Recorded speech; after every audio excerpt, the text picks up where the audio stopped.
Across the shifting sands of Egypt, three colossal monuments rise against the desert horizon, structures so vast, so enduring, that they have outlasted kingdoms, empires, and the memory of their own creation. The Great Pyramids of Giza have stood for nearly 5 millennia, yet their silent stones continue to whisper questions we cannot fully answer. Mainstream history tells us they were tombs, commissioned by pharaohs of the 4th dynasty, built by disciplined labor and remarkable human will. But beneath this official account lies a deeper mystery. Their perfect alignments to the stars, the precision of their masonry, and the absence of detailed records leave us staring into a void of uncertainty. Who really built the Great Pyramids of Giza? Were they the crowning achievement of ancient Egypt, or remnants of an even older civilization whose knowledge has been buried by time? As the wind moves across the plateau, carrying echoes of prayers, chants, and forgotten rituals, we step into a story that stretches across millennia. Tonight, we will follow the clues, sift through the myths, and listen carefully to the silences these stones still keep. Welcome to a journey into history's greatest forbidden secret. Chapter 1. The Plateau of Giza. Across the western bank of the Nile, where the fertile river valley gives way to an ocean of shifting sand, a vast limestone plateau rises gently toward the horizon. It is here, on this ancient ground, that one of humanity's most enduring enigmas has stood for millennia. The Giza Plateau, bare, windswept, and golden under the sun, has borne witness to dynasties rising and falling, to empires crumbling into dust, and to travelers who gazed upward in awe, wondering who built the giants of stone that pierce the desert sky. 3 pyramids dominate this plateau. Khufu, the largest and oldest, Khafra, slightly smaller but still imposing with its crown of casing stones, and Menkaure, more modest yet no less mysterious. Together, they stand like sentinels of an age long past, silent and unyielding, their forms unchanged while the world around them transformed beyond recognition. For the ancient Egyptians, they were sacred monuments tied to the cycle of life and death. For the Greeks and Romans, they were marvels of a forgotten time. For us today, they remain questions carved in stone. The Great Pyramid of Khufu, the largest of the 3, once soared to nearly 480 feet, taller than any structure mankind would build for thousands of years. Its base alone covers 13 acres, and within it, an estimated 2.3 million blocks of limestone and granite were set, each weighing anywhere from 2 to 80 tons. When it was new, the pyramid shimmered with smooth, white casing stones quarried from Tura, polished to a brilliance that reflected the desert sun. Imagine it not as the weathered monument we see today, but as a dazzling beacon, glowing like fire at dawn, visible for miles across the Nile Valley. Archaeologists, relying on the conventional chronology of Egypt's Old Kingdom, place its construction around 2560 BCE, during the reign of Pharaoh Khufu, also known to the Greeks as Cheops. This date situates it firmly within the 4th dynasty, a time when Egypt was consolidating power, expanding trade, and refining monumental architecture. Yet as precise as the academic timeline appears, the pyramid itself resists easy classification. Its design, its scale, and its astronomical alignment seem to demand explanations that lie beyond the expected capacities of a Bronze Age society. The alignment of the Great Pyramid is perhaps its first great mystery. Each side is oriented almost perfectly to the cardinal points of the compass, north, south, east, and west, with an error of mere fractions of a degree. Even with modern instruments, such precision is difficult to achieve. How, then, did the builders accomplish it with copper tools, rope, and rudimentary sighting methods? Some scholars argue that the Egyptians observed the stars and tracked the circumpolar constellations, aligning their monuments to the heavens. Others believe the Nile itself, flowing north to south, offered a natural reference. Yet whatever the method, the accuracy remains breathtaking, a testament to a level of observation and calculation rarely credited to the ancient world.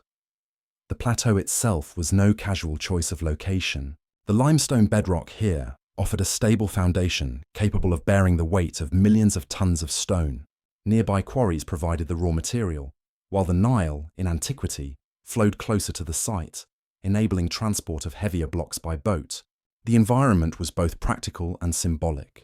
The west bank of the Nile was the land of the dead, where the sun set each evening, a fitting place for monuments that bridged life and eternity. Yet there is an unease in this explanation. as if the site was chosen for reasons that extend beyond practicality. Its placement within the desert, its alignment with celestial patterns, and its enduring aura of sacredness. As the centuries passed, the Great Pyramid drew the attention of explorers and chroniclers from distant lands. The Greek historian Herodotus, writing in the 5th century BCE, recorded tales of Khufu's cruelty, claiming he forced his people into decades of backbreaking labor. Medieval Arab chroniclers speculated that the pyramids were antediluvian structures, built by sages before the Great Flood to preserve knowledge. To them, the pyramids were not tombs, but vaults of wisdom, sealed against the disasters of time. Even Napoleon, upon his conquest of Egypt in 1798, stood before the Great Pyramid and declared that centuries gazed down upon him. Modern archaeology has uncovered much, but not everything. Excavations around the plateau reveal workers' villages, bakeries, and workshops, suggesting that thousands of laborers lived and worked here in organized crews. This paints a picture not of slaves under the lash, but of skilled craftsmen, engineers, and farmers fulfilling a state project of immense pride.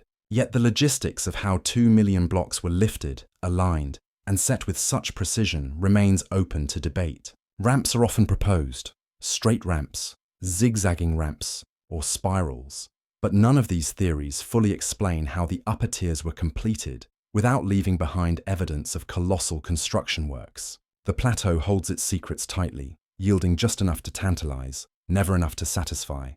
Even the surrounding monuments deepen the mystery.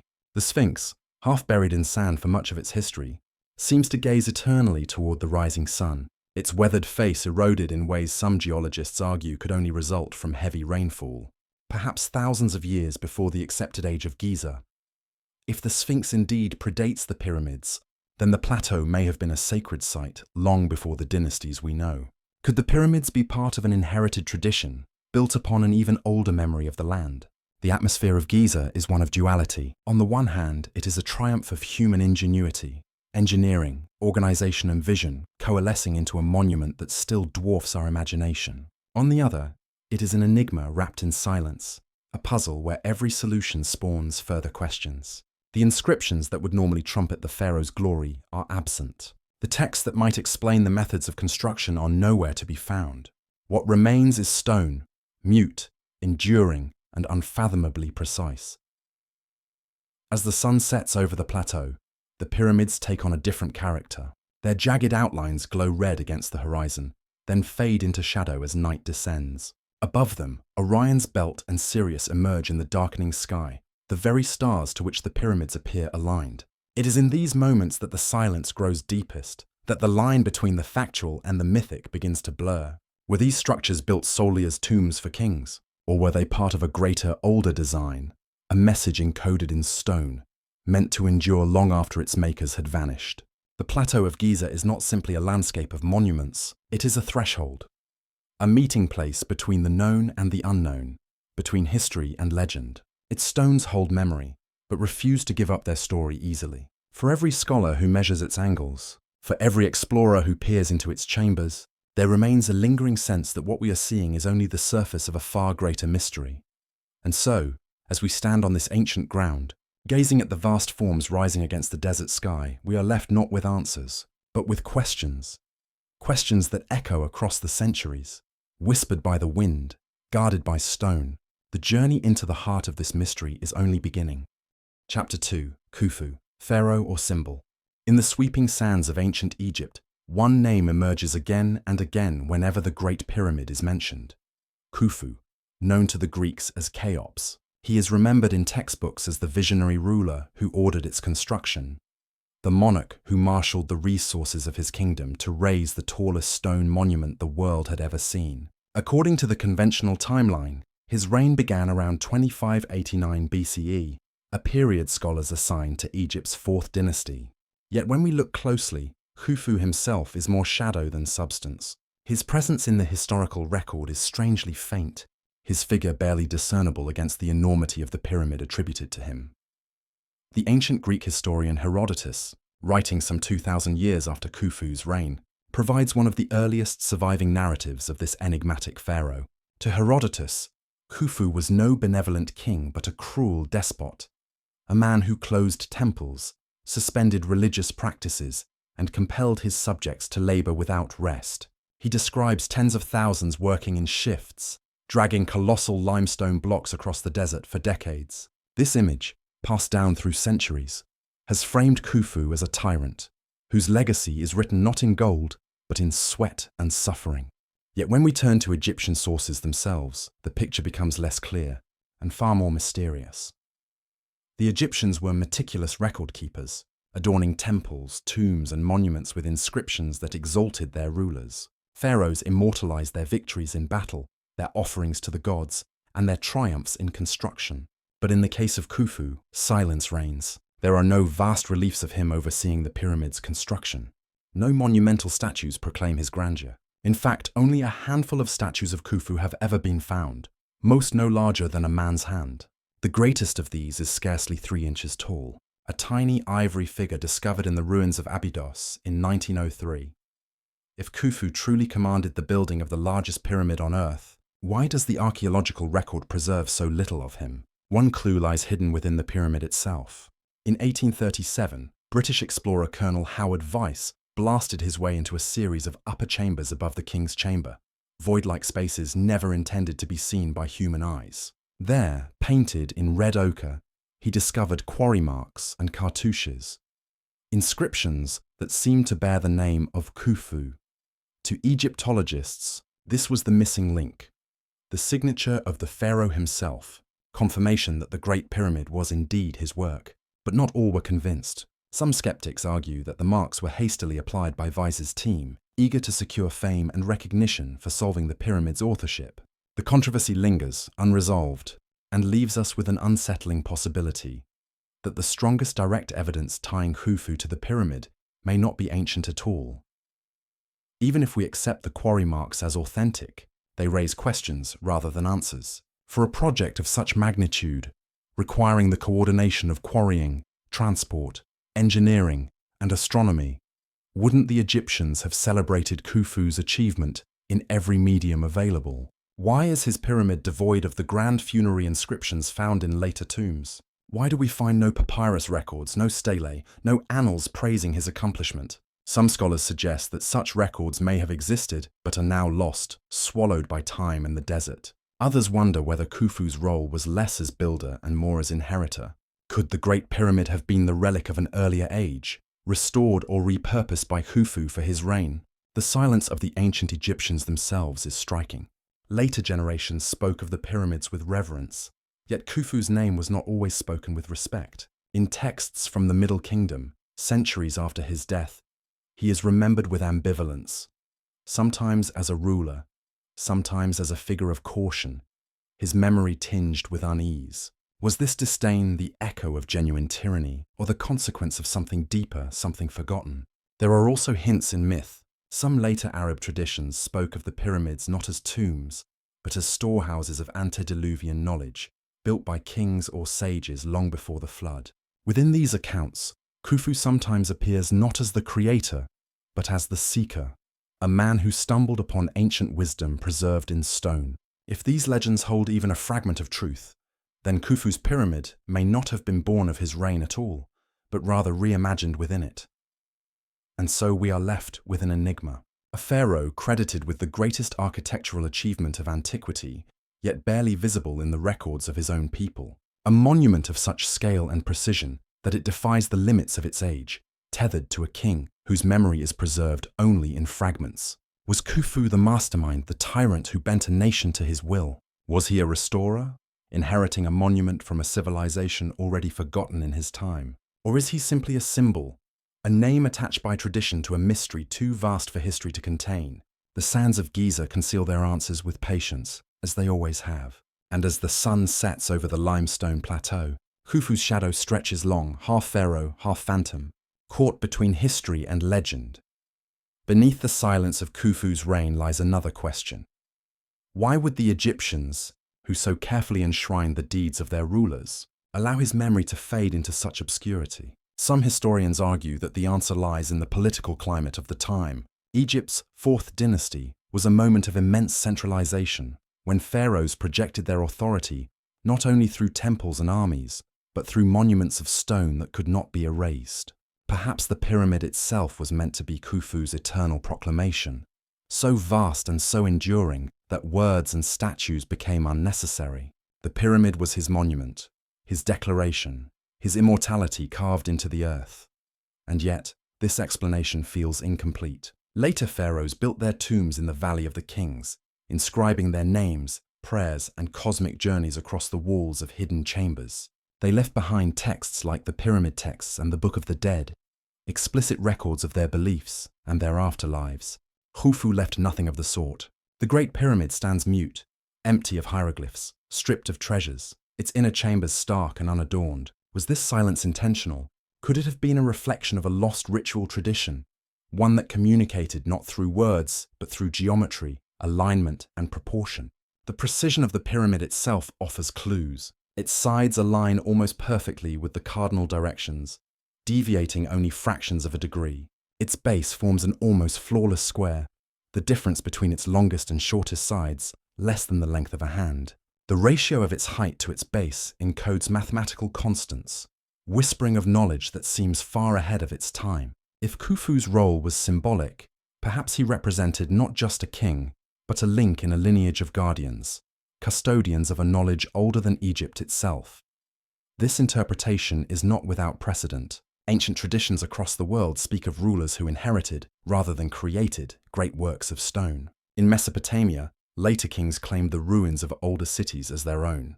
In Mesoamerica, Aztec rulers attributed pyramids near Teotihuacan to gods and giants of earlier ages. Even in Egypt, there are whispers of a time before dynasties, when semi-divine rulers called the Shemsu Hor reigned for thousands of years. Could Khufu's pyramid have been a legacy of such an age, repurposed to serve the vision of a mortal king? Still, the Egyptologist's case for Khufu remains grounded in practical evidence. The workers' village near Giza, excavated in the late 20th century, reveals bakeries, breweries, and barracks capable of sustaining thousands of laborers. Tombs of overseers and workers bear inscriptions connecting them to the pyramid project. These discoveries suggest an organized, state-sponsored endeavor, not a relic inherited whole from a forgotten world. If so, Khufu was indeed the orchestrator of a national enterprise, his name surviving not in statues or hymns, but in the enduring achievement of the pyramid itself. And yet the mystery persists, fed by the silence of the chambers, by the absence of definitive inscriptions, by the disputed marks of Weiss's discovery. To many, the official narrative feels like scaffolding, solid on the surface, but hollow beneath. The Great Pyramid stands as a paradox, both the most visible monument of ancient Egypt and the most elusive in its meaning. As the desert winds sweep over the plateau, carrying grains of sand across stone blocks that have endured for nearly 5,000 years, Khufu's image flickers like a mirage. Pharaoh, tyrant, builder, restorer. Each interpretation holds a fragment of truth, and each leaves something unspoken. Perhaps that is the nature of monuments that outlast their makers. They transform rulers into symbols, kings into questions, and history into myth. The story of Khufu remains unfinished, an enigma carved in limestone.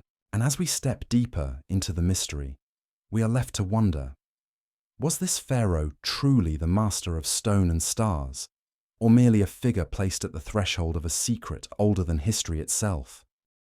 Chapter 3. The Casing Stones and Lost Brilliance. When we gaze upon the Great Pyramid today, we see a weathered giant, its steps of rough limestone blocks, rising layer by layer into the desert sky. But what greets the modern eye is not what the ancients once saw. For nearly 4,500 years ago, this pyramid shimmered in the light of the Egyptian sun, its core wrapped in a skin of brilliance.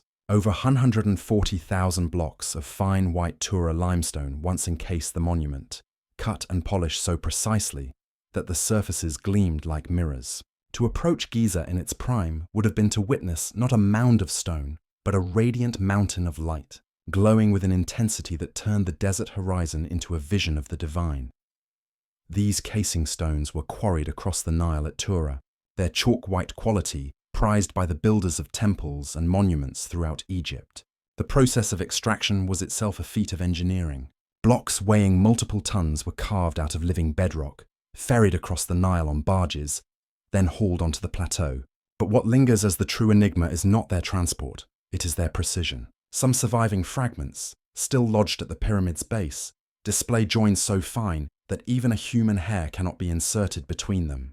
Modern engineers, using diamond saws and laser instruments, have marveled at this accuracy. And yet the tools available to Bronze Age masons, as far as the record shows, were copper chisels, dolerite-pounding stones, and wooden sledges. Could such instruments, humble in their design, truly account for a finish measured in fractions of a millimetre? The earthquake of 1303 CE shook the structure violently, loosening and cracking the casing blocks. Over the centuries that followed, locals removed many of them to construct mosques and fortifications in Cairo, recycling the luminous shell into the fabric of a living city. What remains today is the stripped skeleton of Khufu's pyramid, its inner layers exposed to the desert air. Yet the memory of its brilliance is preserved in medieval accounts. The Arab historian al-Makrizi described the pyramids as once dazzling in appearance, like mountains sheathed in polished marble. The pyramid, he wrote, shone so brightly that it was visible from many miles away, even across the Nile Valley. If true, then the Great Pyramid was more than a tomb. It was a beacon. Imagine the Nile at dawn, its waters reflecting the mirrored surface of the pyramid, casting light across the river and into the fields of the living. To farmers, to priests, to travelers journeying through the desert, this was no ordinary structure. It was a celestial landmark, a terrestrial sun that echoed the daily rebirth of Ra, the solar deity.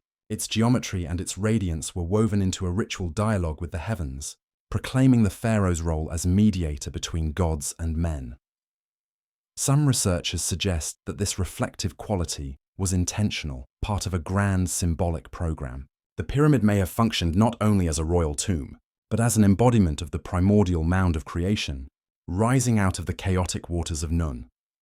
In this interpretation, the white limestone casing was more than decoration. It was the clothing of the divine, pure, luminous, eternal. Each stone was placed with care, locked into position with such precision that the monument could withstand the passage of millennia. Was this dazzling surface meant to embody eternity itself? An eternal flame of stone reflecting the cycle of life, death, and rebirth. Yet practical mysteries remain. How could such massive stones, some weighing up to 15 tons, be cut, moved, and placed with tolerances rivaling our most advanced techniques? Engineers have debated whether the Egyptians possessed copper saws with abrasives, or some now-lost method of stone dressing. Experimental archaeology has shown that dolerite pounders could chip away at limestone, but the labour required would be immense. Could thousands of workers have polished the surface smooth by hand? Or does the pyramid hint at techniques and tools yet undiscovered in the sands of Egypt? The precision of the casing stones also raises questions about their symbolic alignment. Some surviving blocks suggest angles so exact that they contributed to the pyramid's near-perfect orientation to the cardinal directions. The casing transformed the pyramid from a geometric form into an instrument of light, one that caught the sun, tracked the stars, and bound earth to sky. In this way, the brilliance of the monument may have been less about the pharaoh's vanity and more about cosmic participation. The pyramid was not merely seen, it was experienced by all who lived within its horizon. Legends echo this sense of wonder. Medieval travelers spoke of the pyramid as a repository of hidden knowledge, built not by men, but by ancient sages or pre-flood civilizations. Some Islamic traditions held that the casing stones once contained inscriptions of wisdom, lost when they were quarried away for the building of Cairo. While no evidence of such inscriptions survives, the myth reflects an enduring truth, that the pyramid's brilliance carried meaning beyond stone. It radiated mystery, inspiring generations to believe it was more than a royal tomb, that it was a message carved into the earth itself. Even now, fragments of this lost skin remain. At the base of Khafra's pyramid nearby, a handful of casing stones still cling to their place, their smooth faces catching the morning sun as they once did in antiquity. To stand before them is to glimpse, for a fleeting moment, the forgotten brilliance of Giza. The rough steps of the core rise above, but here, at the base, one sees the vision restored, the polished perfection, the mirror of eternity. It is a reminder that the pyramid we know is only a shadow of what once was, and so we are left with questions. Was the Great Pyramid designed as a tomb, as a cosmic beacon, or as something greater still? Was its brilliance intended for the gods, for the living, or for the dead who crossed into eternity. The casing stones, long lost to history, leave us only fragments, glimmers of an age when stone was shaped into light. As the sun sinks over the plateau, the pyramids return to shadow, their brilliance hidden from us forever. Yet, in that silence, we can imagine their lost radiance, the way they once blazed against the horizon. Monuments not only of stone, but of light. And in that vision lies a mystery that time has not erased. What purpose did this radiant mountain serve, and why was its brilliance allowed to vanish into the sands of history? The brilliance of the casing stones was not just an aesthetic marvel. It carried with it the aura of sacred permanence. In the cosmology of ancient Egypt, light was life, and life was order. The shining surfaces of the Great Pyramid could have symbolized the eternal presence of Ma'at, the divine principle of truth and cosmic balance. To the people of the Nile Valley, the pyramid was not simply a monument to a single pharaoh. It was a statement about the endurance of order over chaos. A stone-born sun that never set. Archaeologists and engineers who have studied the fragments of casing stones are struck by another detail: the angle at which they were set. Each polished block sloped inward at just the right degree to complete the pyramid's seamless surface. When light struck them at dawn or dusk, they must have glowed with a soft golden fire, while at noon they blazed white with blinding intensity. Imagine the annual flood of the Nile, waters reflecting the luminous peak, the whole valley transformed into a theatre of radiance. To witness such a sight would be to feel the presence of the divine woven into daily life. And yet, when we strip away the symbolism, practical questions remain unanswered. The precision of these stones suggests methods of measurement and craftsmanship not easily explained by copper chisels and simple cord lines. How did workers achieve edges that still appear straight after thousands of years? Were they guided by techniques lost to time? Knowledge passed down orally, never recorded in the hieroglyphic text that survived. Some have proposed the use of abrasives such as quartz sand. Others, the patient labor of teams working in unison over decades. The truth may lie somewhere between ingenuity and forgotten mastery, but the effect remains extraordinary. Surfaces so perfect they seem to deny the passage of time. Even in ruin, the pyramid's lost brilliance has left its trace on human imagination. The stripped core we see today is often mistaken for the original design, but historians remind us that what remains is merely the skeleton of something once far more majestic. The dazzling shell was sacrificed to centuries of reuse, absorbed into mosques and palaces, its polished light now scattered across Cairo's skyline. One can stand before the mosque of Sultan Hassan or the citadel of Saladin and wonder if the stones that gleam faintly in those walls once stood high above the desert, catching the light of Ra. The brilliance of Khufu's pyramid was not destroyed, it was diffused, dispersed across the living city. The symbolism of a radiant beacon is not unique to Egypt. Across cultures, we find echoes of luminous monuments. The shining ziggurats of Mesopotamia, the white-plastered temples of Çatalhöyük, the reflective pyramids of Teotihuacan. Again and again, ancient builders sought to create mountains of light, human-made suns that mirrored the heavens. The casing stones of Giza stand within this tradition, yet surpass it in scale and perfection. They remind us that Egypt was not building in isolation, but part of a deeper, perhaps universal, human longing to join heaven and earth through brilliance and stone. Some researchers suggest that the casing stones were not only symbolic, but functional. The smooth white surfaces may have stabilized temperature within the pyramid, protecting the inner chambers from the desert's extremes. Others speculate that their reflective properties could have served navigational purposes, a shining marker visible to those traveling the Nile by day or by night. If the pyramid was truly a beacon, perhaps it guided more than symbolic journeys. It may have been a literal point of orientation, anchoring the geography of Egypt in stone and light. Today, we are left with only traces, broken fragments of casing stones, scattered accounts from medieval chroniclers, and the faint memory of a light that once defined a civilization. Yet even in their absence, the casing stones speak. They remind us that what we see now is only a shadow of what once was.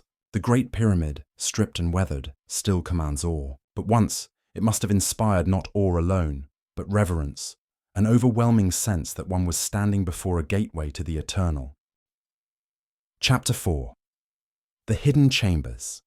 Deep within the heart of the Great Pyramid lies a world few have ever seen. Beneath the layers of stone that rise toward the desert sky, behind passages worn smooth by centuries of torchlight, is an interior not of simple corridors, but of mystery, silence, and geometry. To step inside is to step into a labyrinth where architecture becomes a language, one that still whispers in riddles.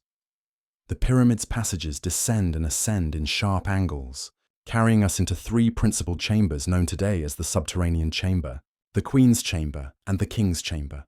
Each has been studied, measured, and mapped for generations, and yet their functions remain elusive. They seem too deliberate, too precise to be explained as mere burial spaces. Instead, they beckon us to consider their arrangement as part of a greater pattern, a design with purpose beyond the obvious.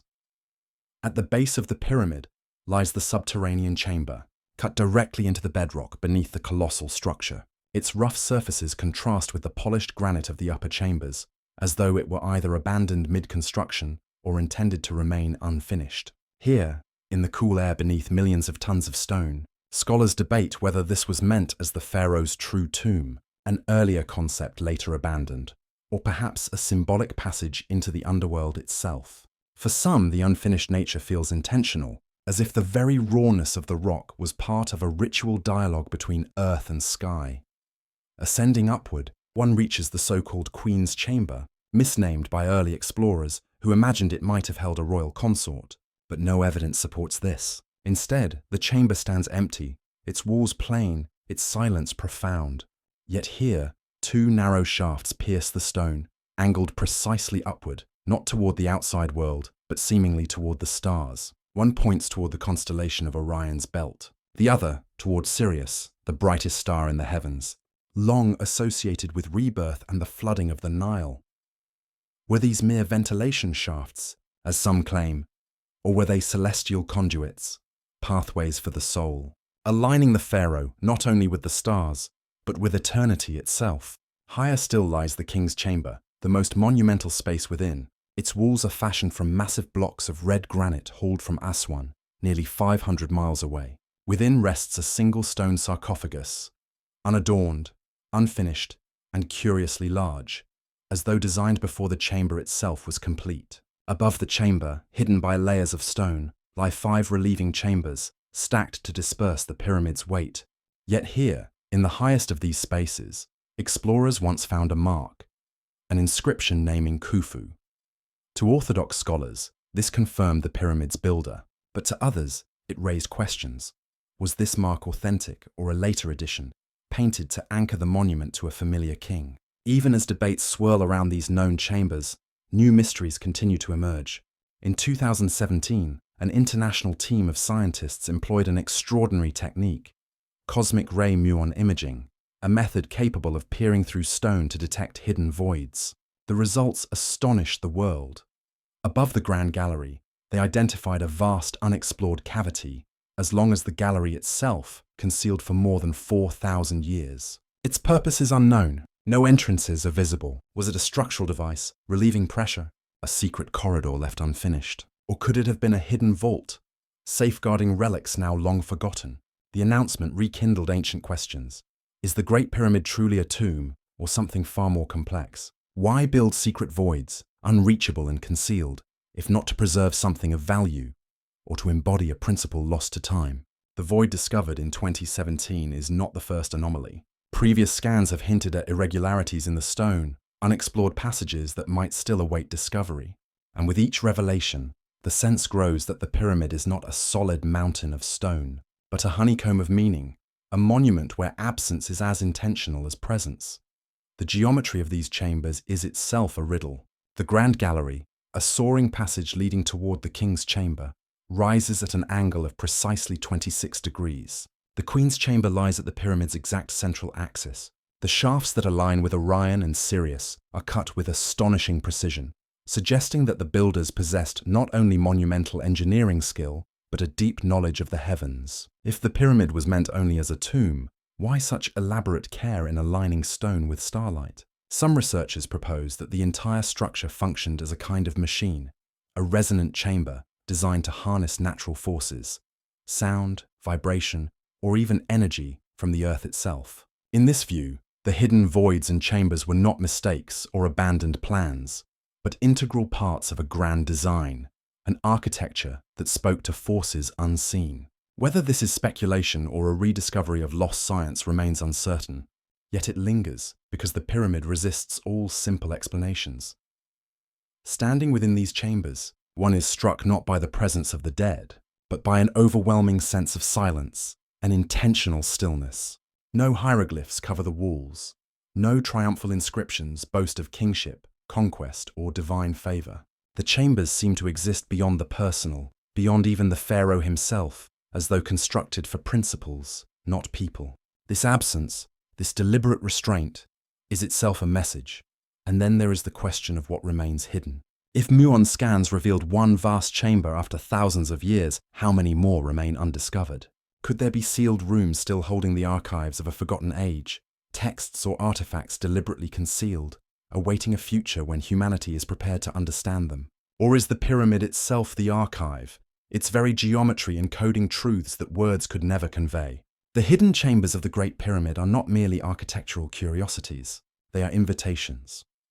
Open doors to the imagination, to the possibility that what we know of history is but a fragment, and that beneath stone and sand lie layers of truth still waiting to be revealed. The pyramid stands, its silence unbroken, its secrets intact, holding within its heart not answers, but questions, questions that continue to echo across time. And as we linger within its passages, hearing the whisper of our own footsteps fade into shadow, we are left with a haunting realization. The greatest monument of the ancient world may still be unfinished, not in its stones, but in our understanding of what it truly means. Chapter 5. The Great Sphinx. Connection. Silent and unmoving, the Great Sphinx of Giza rests at the edge of the plateau, half buried in shifting sands, its colossal form eroded yet eternal.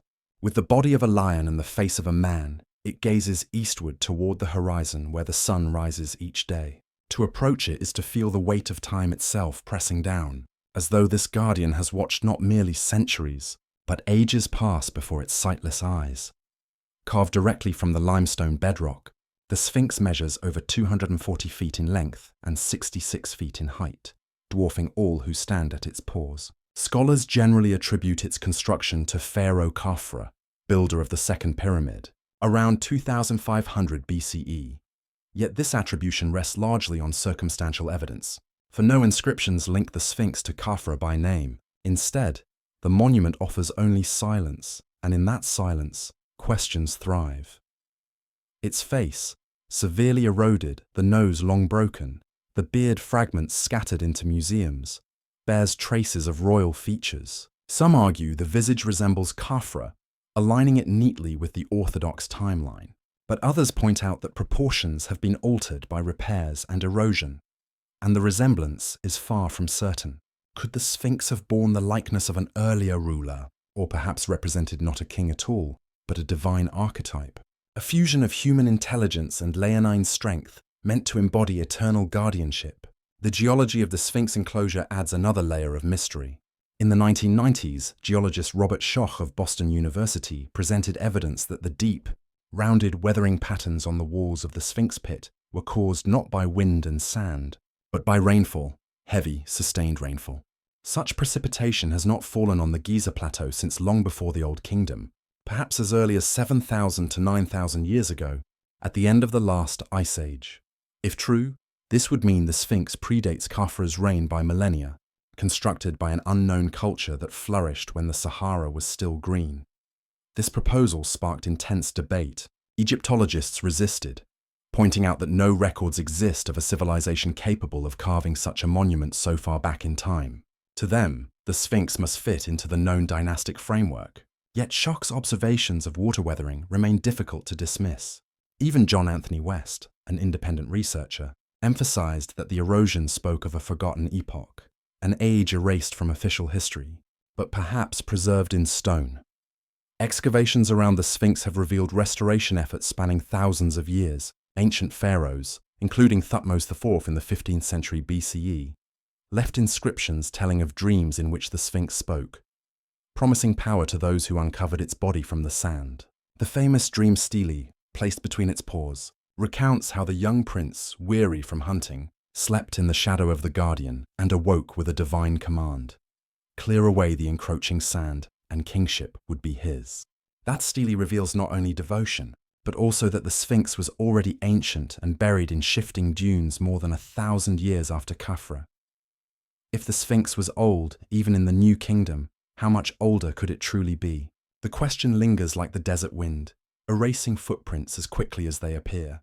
Astronomical alignments add still another dimension.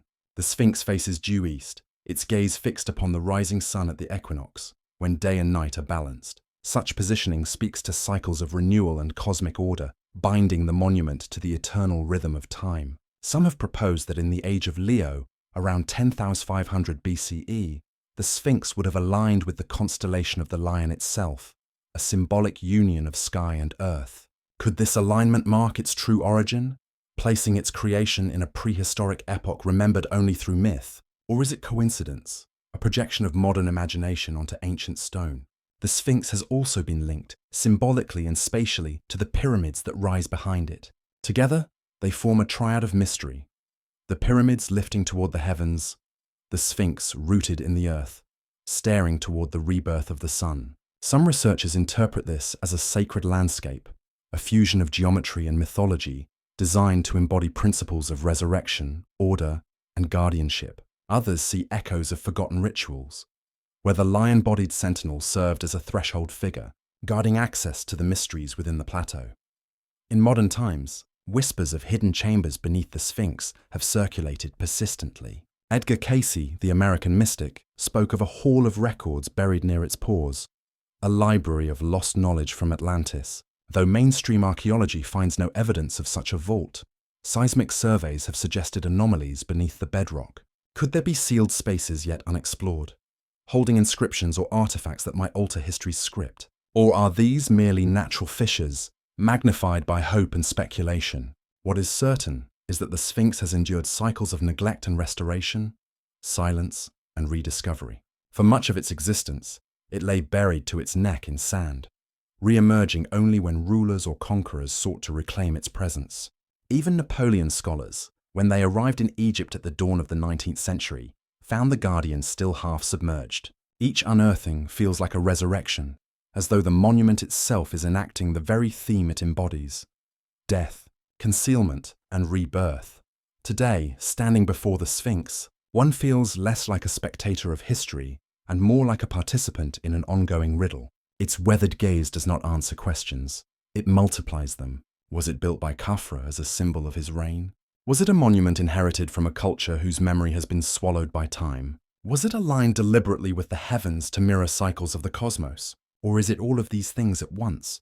A palimpsest of meanings layered across millennia. The lion's body, eroded yet unbroken, anchors it to the earth.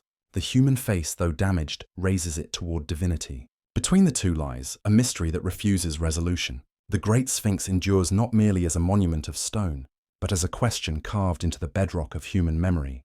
And as the sun rises once more in the east, casting its first light across the guardian's worn features, we are reminded that some riddles are not meant to be solved, but to be contemplated endlessly, like the gaze of the Sphinx itself, fixed, eternal, and silent.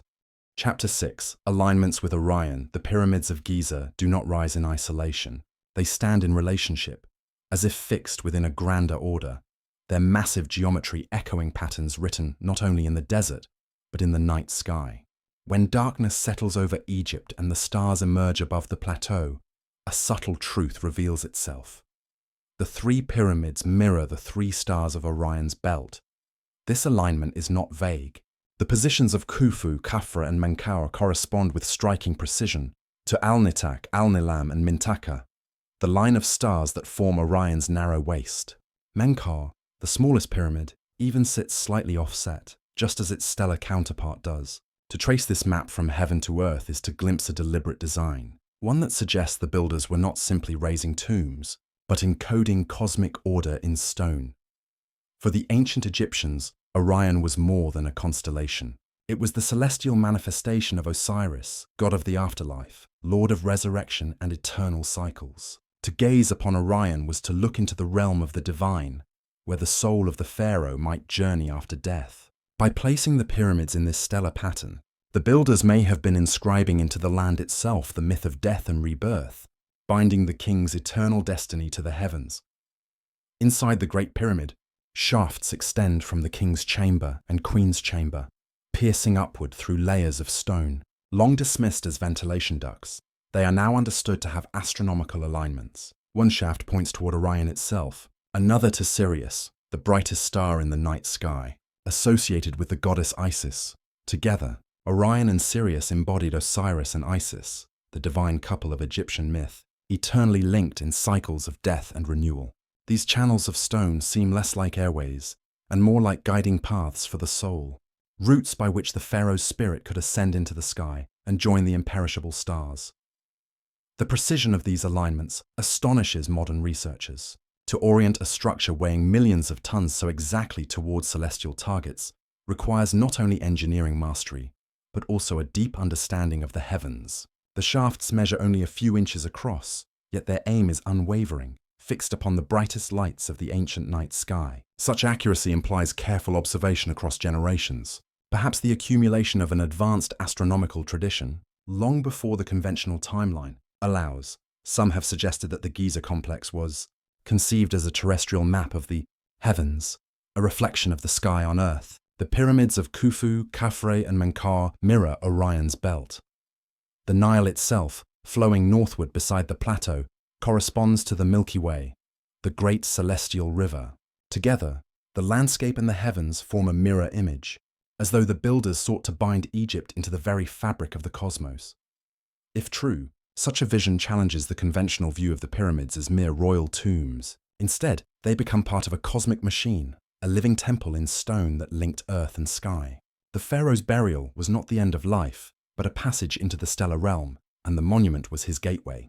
To stand within the grand gallery, looking upward through the narrow shafts, is to stand inside a model of resurrection itself.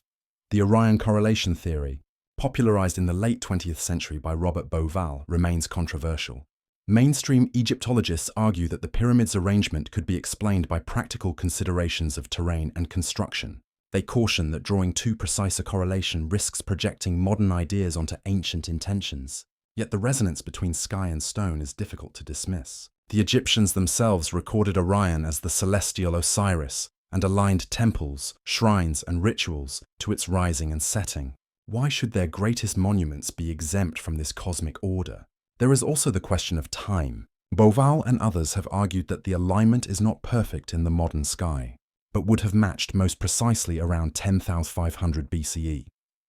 This date, long before the rise of dynastic Egypt, suggests either that the builders were referencing a remembered epoch, or that the monuments themselves were rooted in a far deeper antiquity. Could it be that Giza preserves not only the legacy of the pharaohs, but also the memory of a lost age, when the stars and the earth were bound together in ways we have forgotten? Such speculation has drawn skepticism, yet it persists because the monuments themselves invite it.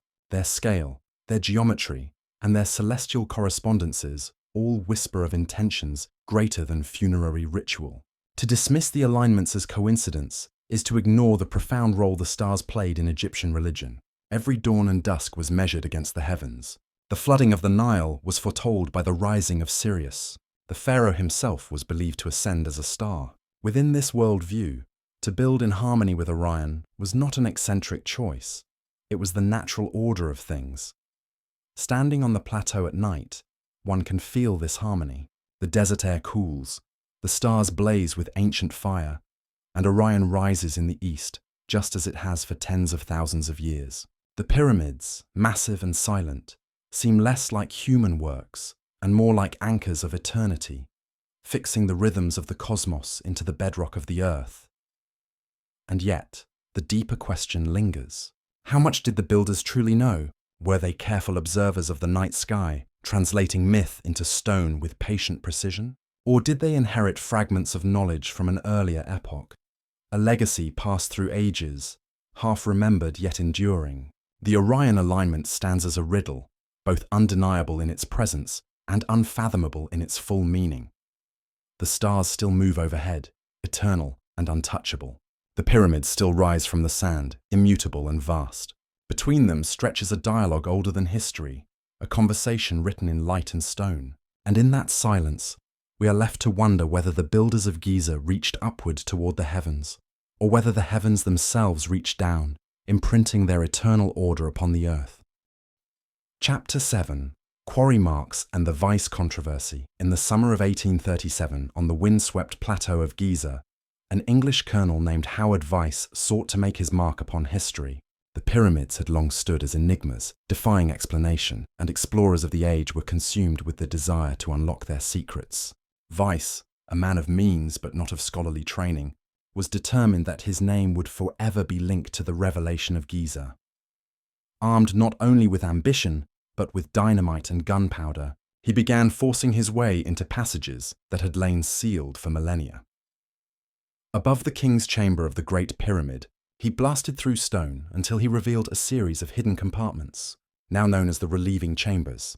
These spaces, stacked one upon another, were intended to divert the immense weight of the pyramid away from the burial chamber below, yet their silence had endured untouched since antiquity, until Vyse's charges shattered it.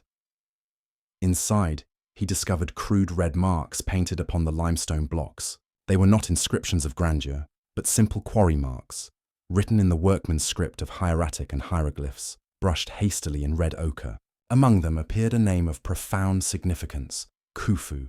Here, at last, seemed the proof that the Great Pyramid belonged to the 4th dynasty Pharaoh. Egyptologists seized upon the find, elevating it as the cornerstone of attribution. From that moment forward, the pyramid was no longer an anonymous monument, it was declared the House of Khufu. But beneath the surface of triumph, questions began to stir. Scholars and skeptics alike noticed oddities. The script, some argued, seemed unusual, inconsistent with other inscriptions of Khufu's reign. The marks were painted in hidden chambers, never meant to be seen, yet they carried the royal cartouche of the pharaoh. Why would workmen place such a symbol in a space that would forever remain sealed? Vyse's methods also cast shadows. He was not a careful archaeologist, but a man under pressure, desperate to make a discovery that would justify his costly expedition. His journals reveal rivalries with other explorers, and a growing urgency to produce results before his resources or reputation ran dry. It is in this crucible of ambition that suspicion of forgery took root. The most vocal critic was Zechariah Sitchin, a 20th century author who argued that Vyse himself may have painted the marks. According to this view, the red ochre inscriptions were too clumsy, too poorly executed to be authentic. Their placement seemed contrived, their style unconvincing, and if Vyse had indeed fabricated them, then the entire edifice of pyramid chronology, built upon Khufu's name, would collapse. The Great Pyramid would stand once more as an orphaned monument, its true origin lost in the sands of prehistory. Mainstream Egyptology rejects this accusation. The quarry marks, they argue, are consistent with workmen's graffiti found in other monuments. The chambers themselves show no signs of later intrusion, and the red ochre pigment bears the appearance of great age. To them, the discovery remains solid, a rare glimpse into the hands that shaped the pyramid, but the doubts refuse to fade. One detail fuels this unease. In some of the marks, the royal cartouche appears with a peculiar spelling of Khufu's name, a variation rarely seen in official contexts. Some suggest this points to error or to ignorance of an ancient scribe. Others claim it hints at modern fabrication, the product of a hand not fully versed in hieroglyphic convention. The controversy deepens when one considers Vyse's character. His writings reveal a man concerned with recognition, conscious of rivals, and determined to secure glory. He operated in an age when forgery was not unknown, when explorers competed fiercely for the chance to associate their names with ancient wonders. In such an atmosphere, could ambition have outweighed integrity? And yet, to forge such marks would have been no simple task. In 1837, knowledge of hieroglyphs was still new. Jean-François Champollion had only deciphered the Rosetta Stone a decade earlier, and hieroglyphic scholarship was still fragile. For Vyse, or his associates, to fabricate convincing graffiti in a concealed chamber would have required remarkable familiarity with Egyptian writing. Could such precision have been achieved in that moment? Or was the knowledge insufficient, leading to the awkward inconsistencies that now fuel suspicion? Modern science has offered no easy resolution. The paint has been examined, but results remain inconclusive. The marks appear ancient, but testing is complicated by the porous nature of limestone and the difficulty of dating mineral pigments. Without definitive evidence, the debate continues in a liminal space, half accepted, half doubted. For believers in the mainstream chronology, Weiss's discovery is the anchor of history, tying the pyramid firmly to Khufu's reign around 2560 BCE. For skeptics, it is a fragile thread, perhaps woven by human hands not thousands of years ago, but less than 2 centuries past. If the latter is true, then one of history's greatest monuments floats untethered once again, its origins hidden in silence. Standing in the relieving chambers today, one can see the marks for oneself. Faded, rough, scrawled across the stones, they do not exude the majesty of kingship. Instead, they whisper of labourers and overseers, of work crews marking their loads, leaving behind traces never intended to endure. Whether genuine or forged, they have become symbols of a larger struggle, the struggle between certainty and doubt, between accepted history and forbidden possibility. The Great Pyramid itself remains mute. It carries no inscription of its builder, no dedicatory text, no carved relief proclaiming Khufu's triumph. All we have are these crude ochre lines, pulled from obscurity by an English colonel's dynamite. From them, a vast chronology has been spun. But if they are not what they seem, then the story of the pyramid must be told anew. And so the Weiss controversy endures. Part history, part cautionary tale, part riddle woven into the stone of Giza. Was the pyramid truly Khufu's, a monument to his reign, or are we glimpsing fragments of a much older legacy, painted over by ambition in the 19th century? The answer remains buried, not only in the stones themselves, but in the silences of time. The desert wind still sweeps across the plateau. The pyramids still rise against the horizon, and in the sealed chambers above the king's chamber, the faded red marks still cling to the limestone, fragile witnesses to a mystery that refuses to yield. To understand why Weiss's discovery became so monumental, we must first consider the void it was meant to fill. Before 1837, the Great Pyramid carried no inscription linking it to Khufu. Travelers and scholars could marvel at its size, speculate about its purpose, but none could say with certainty who had ordered it built. Herodotus, writing over 2,000 years earlier, had mentioned Cheops, the Greek rendering of Khufu. But his account was filled with myth and contradiction. For centuries, the pyramid hovered in a liminal space between history and legend. Then came Weiss, armed with powder and ambition, who stumbled upon the one thing missing, a royal name. With a few strokes of red pigment on ancient stone, the attribution seemed complete. For mainstream archaeology, this was not just a discovery. It was a foundation stone upon which the entire timeline of ancient Egypt was constructed. Without those quarry marks, the pyramid could just as easily be dated to a forgotten era before the dynasties. With them, it was anchored to the reign of Khufu, around 2560 BCE. But history has a way of turning its most celebrated finds into its most troubling mysteries. Eyewitness accounts from Weiss's own time complicate the story. His assistant, Giovanni Caviglia, accused him of reckless blasting that destroyed potential evidence. Others whispered that Weiss was so desperate to outshine his rivals that he might have created the proof he sought. Indeed, Weiss had fierce competition.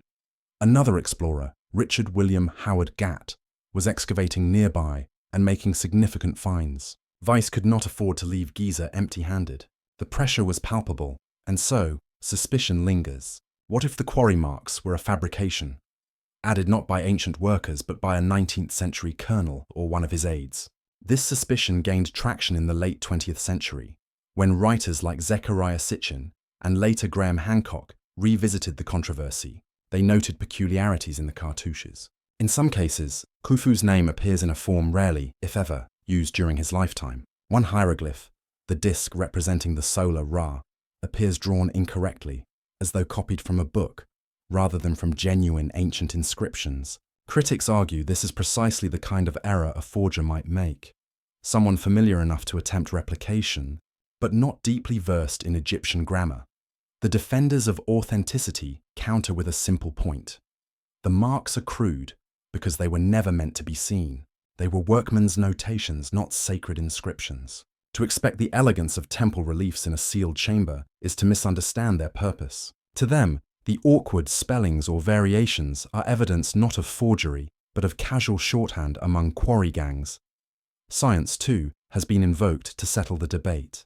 The pigment used in the quarry marks has been subjected to modern analysis. Some tests suggest the ochre has aged naturally, seeping into the pores of the limestone in a way that would be difficult to fake.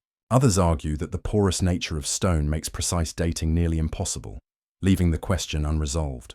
The lack of definitive scientific closure has only fueled the flames of speculation. And beyond the technical arguments lies the question of motive. If Weiss did forge the marks, what drove him? Was it simple vanity, a hunger to attach his name to the world's greatest monument? Was it rivalry, a desperate attempt to eclipse other explorers? Or was it perhaps a bid to secure funding, fame, and a lasting legacy? Consider the context of the age. The 19th century was rife with archaeological scandals. Forged papyri circulated among collectors. Fake mummies were sold to gullible tourists. Even museums, eager to fill their halls, often purchased artifacts of dubious origin. In such an environment, could the possibility of forgery within the Great Pyramid truly be dismissed? Yet here lies the paradox. Whether genuine or forged, the marks have reshaped our perception of history.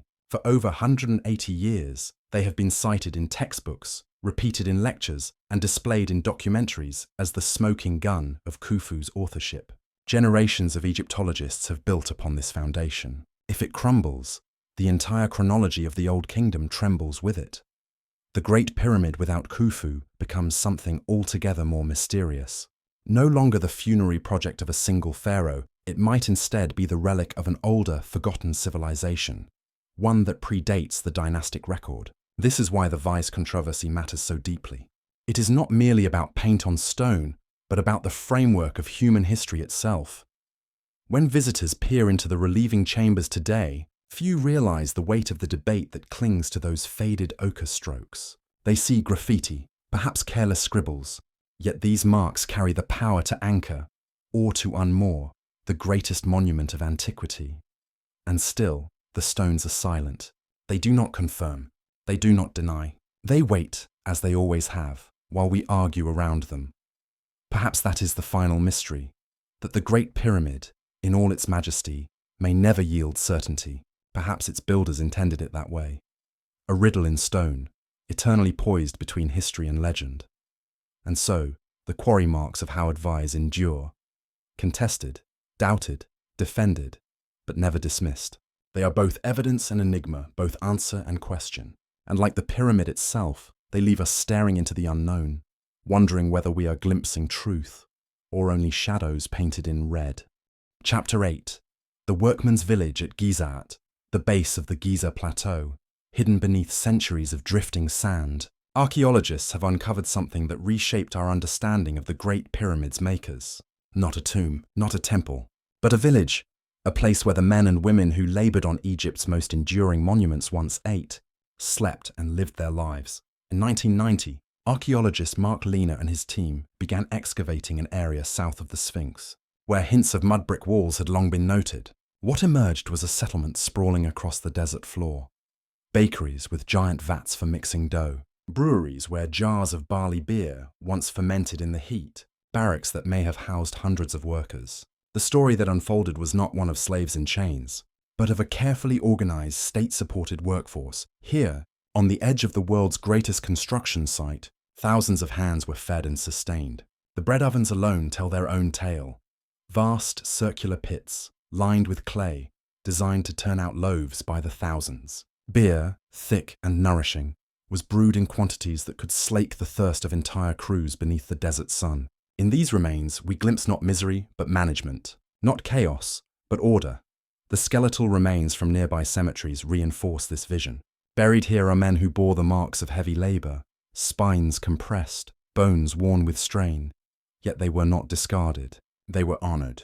Many were laid to rest in tombs of stone, provided with offerings, and treated with a dignity inconsistent with slavery. Their healed injuries speak of medical care, of bones set and wounds treated, suggesting a society that valued the lives of those who built its monuments.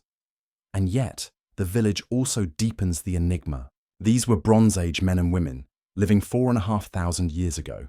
They used copper chisels, wooden sledges, ropes of papyrus and flax. Their diet was rich in bread, meat, and beer, but they had no iron, no wheels, no cranes in the modern sense. And still, the Great Pyramid rose, a mountain of 2.3 million limestone blocks, each fitted with breathtaking precision, some weighing as much as 80 tons. How could a village, no matter how organized, achieve such a feat? Archaeologists propose answers, yet each is incomplete. Ramps of packed earth, stretching for miles, might have allowed sledges to drag the stones upward. But such ramps would have required more material than the pyramid itself, and no traces remain. Levers and counterweights may have eased the burden, yet even with such tools, the logistics stagger the imagination. Consider the pace required. If the pyramid was built within 20 years, then an average of 1 block would need to be quarried, transported, and set into place every 2 minutes of every day. In the bakeries of the workman's village, one can almost hear the shuffle of sandals, the voices calling over vats of fermenting beer, the smell of smoke rising from clay ovens. It is a vision of flesh and blood labor. But when we stand before the pyramid itself, silent and monumental, the human story begins to blur. The blocks seem too vast, the alignments too exact, the geometry too deliberate to rest easily on the shoulders of ordinary men. Perhaps this is why the village, rather than closing the case, has opened another, for it proves that there were workers, highly organized, state-fed and disciplined. But it does not explain how their hands shaped eternity. The bread ovens and brewery jars make the story more human, but the monument itself remains more than human. The tombs of the workers add another layer of mystery. Some bear inscriptions linking them to crews, with names like Friends of Khufu or Drunkards of Menkaure, playful titles that remind us these were not faceless laborers but communities with pride and identity.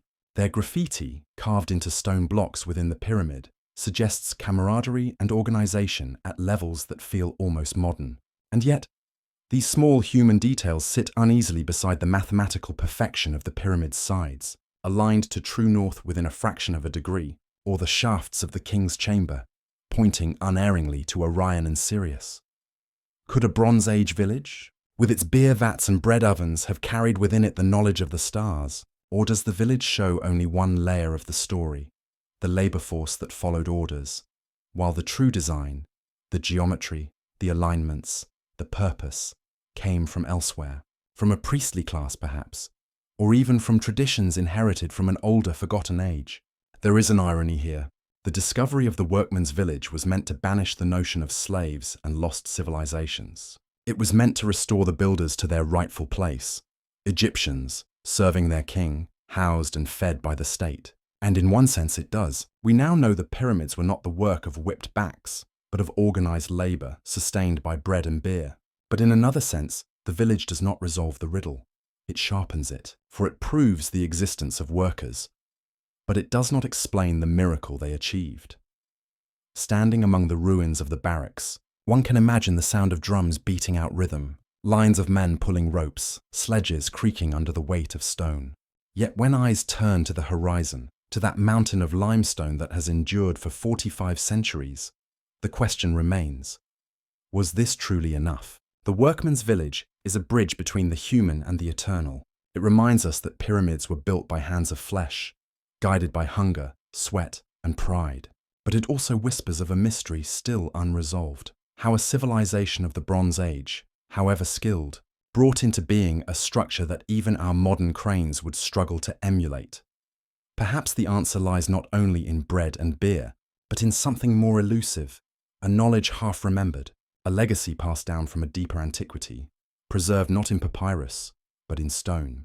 The village gives us the workers, the pyramid gives us the riddle, and between them, across the sands of Giza, the silence of time still waits. Chapter 9. The boat pits of Khufu at the very base of the Great Pyramid, hidden in the shadow of its immense limestone steps. Archaeologists stumbled upon one of the most extraordinary discoveries in all of Egypt. Not another tomb, not another chamber, but a ship, dismantled, buried in pieces, and sealed away beneath stone blocks, weighing more than 15 tons each. This vessel, now known as the Khufu ship, was unearthed in 1954 by Kamal el-Malak, an Egyptian archaeologist working near the southern side of the pyramid. When the limestone covering slabs were pried away, The air that escaped from the cavity was heavy and still, undisturbed for nearly 4,600 years. Inside lay over 200 pieces of cedar wood, carefully disassembled and arranged like a puzzle, waiting to be reborn. Over the course of years, restorers painstakingly reconstructed the ship, aligning its timbers without a single nail. Instead, ropes of twisted plant fibers lashed the planks together in a method known as sewn boat construction. The result was a vessel over 140 feet in length, sleek and elegant, its bow rising like a crescent, its hull broad and steady. It was a seaworthy craft, capable of carrying men across open waters. But why would such a ship be buried at the foot of the pyramid? The conventional explanation places it within the religious beliefs of the Old Kingdom. To the Egyptians, the sky was an ocean, and the sun itself sailed across it in a divine bark. The pharaoh, upon death, was destined to join this cosmic journey, to sail with Ra across the heavens. The Khufu ship, then, was a vessel not of earth, but of eternity, a ferry for the king's soul, a craft to carry him along the celestial waters of the afterlife. And yet, there are mysteries that refuse to vanish. For the Khufu ship is not a symbolic model, not a miniature ritual token. It is a fully functional craft, large enough to carry dozens of men, strong enough to withstand the Nile and beyond.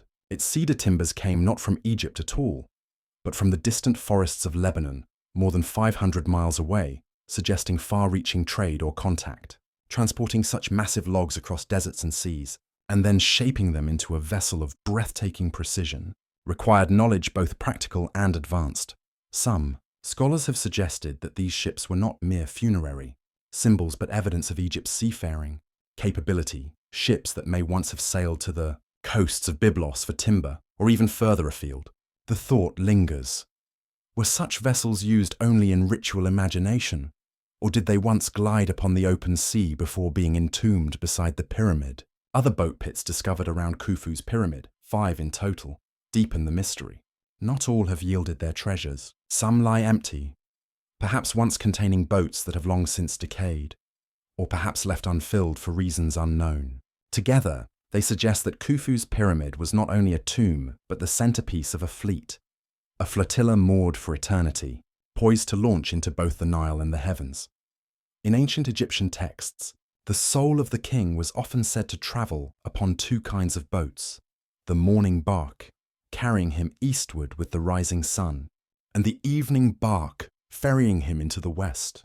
Was Khufu provided with not one but several vessels to ensure his eternal passage? Or do these pits point towards something far greater, a remembrance of journeys undertaken not only in spirit but in flesh? The craftsmanship of the Khufu ship is itself a wonder. Its planks were carved to interlock with flawless precision, curving into a hull that could flex with the waves. The absence of metal fastenings was not a limitation, but a design choice. The ropes that bound its planks allowed the vessel to bend and breathe upon the water, absorbing stress without splintering. To modern shipwrights, it is a design both archaic and astonishingly effective. When the reconstructed ship was finally displayed, it towered above the heads of those who entered its gallery. Visitors gazed upon its sweeping lines and towering prow, and many remarked that it looked not like an artifact of the Bronze Age, but like something timeless, a vessel that might still set sail upon the waters today. And here lies the unspoken question. If Khufu's people possessed the skill to craft such a ship, how far might they have sailed? Did these cedar vessels ply only the familiar waters of the Nile, ferrying priests and sacred cargo from temple to temple? Or did they carry expeditions beyond the delta, across the Mediterranean, perhaps even into realms lost to history? The silence of the record gives no answer, but the ship itself, seaworthy and strong, hints at possibilities we can scarcely dismiss. The very presence of the boat pits at Giza adds weight to this enigma, for pyramids were more than tombs. They were gateways, liminal thresholds between this world and the next. To bury a ship here was to bury not only a symbol, but a technology, a reminder that the soul's journey and the sailors were bound by the same logic of passage. Water, whether river, sea, or celestial stream, was the path of transition. The Khufu ship, then, is a bridge between worlds, between the Nile and the sky, between the practical craft of shipwrights and the metaphysical voyage of kings, between the known history of Egypt and the shadowed possibilities of forgotten seafaring traditions. And yet, despite its grandeur, the ship also stands as a silent puzzle. Why bury a vessel of such magnitude, never to be used again? Why entomb wood of such value, imported from distant lands, beneath massive stones? Was it truly meant only for the afterlife? Or was there a memory here, encoded in ritual, of voyages undertaken in the living world? Voyages whose echoes we can no longer trace. Today, the Khufu ship rests as one of the finest preserved vessels of antiquity. Its cedar planks breathe still the scent of distant mountains. Its ropes recall the hands that bound them. Its hull curves as if eager to touch the water once more. Yet its true purpose, like the pyramid it guards, remains locked in silence. Was it a ferry for the dead? A relic of seafaring prowess? Or a symbol of something we no longer understand? A ritual? A memory? A story erased by time? Like the Great Pyramid itself, the Khufu ship resists a final answer. It rests in stillness, a vessel without waves, a boat without voyage, waiting for the currents of understanding that may yet rise from the sands. Chapter 10. The Granite Core. Aswan's gift. Beneath the immense weight of the Great Pyramid lies its silent heart. The King's Chamber, a chamber unlike any other within Giza, is constructed not of local limestone, but of granite, dark, dense, and enduring. These blocks, numbering only a few dozen, form walls, floor, and ceiling. Each weighs between 25 and 80 tons, and each was quarried hundreds of miles away at Aswan, deep in the south of Egypt.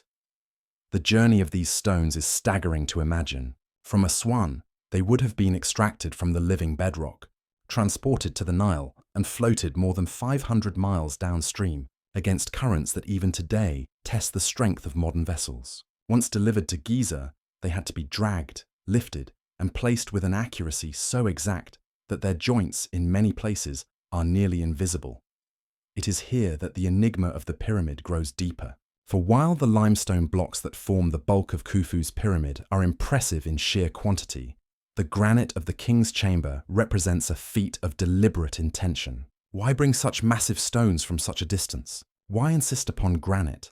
Harder to shape, harder to transport, and infinitely more resistant than the softer stone available all around the plateau. The answer is elusive. Granite is not merely harder, it is qualitatively different. Composed of quartz, feldspar, and mica, it is one of the hardest stones used in ancient construction. To quarry it, the Egyptians are said to have relied upon dolerite pounders, hammering the bedrock until blocks fractured loose. Evidence of these techniques can still be seen at Aswan's unfinished obelisk, a massive stone monolith left partially carved in its bed.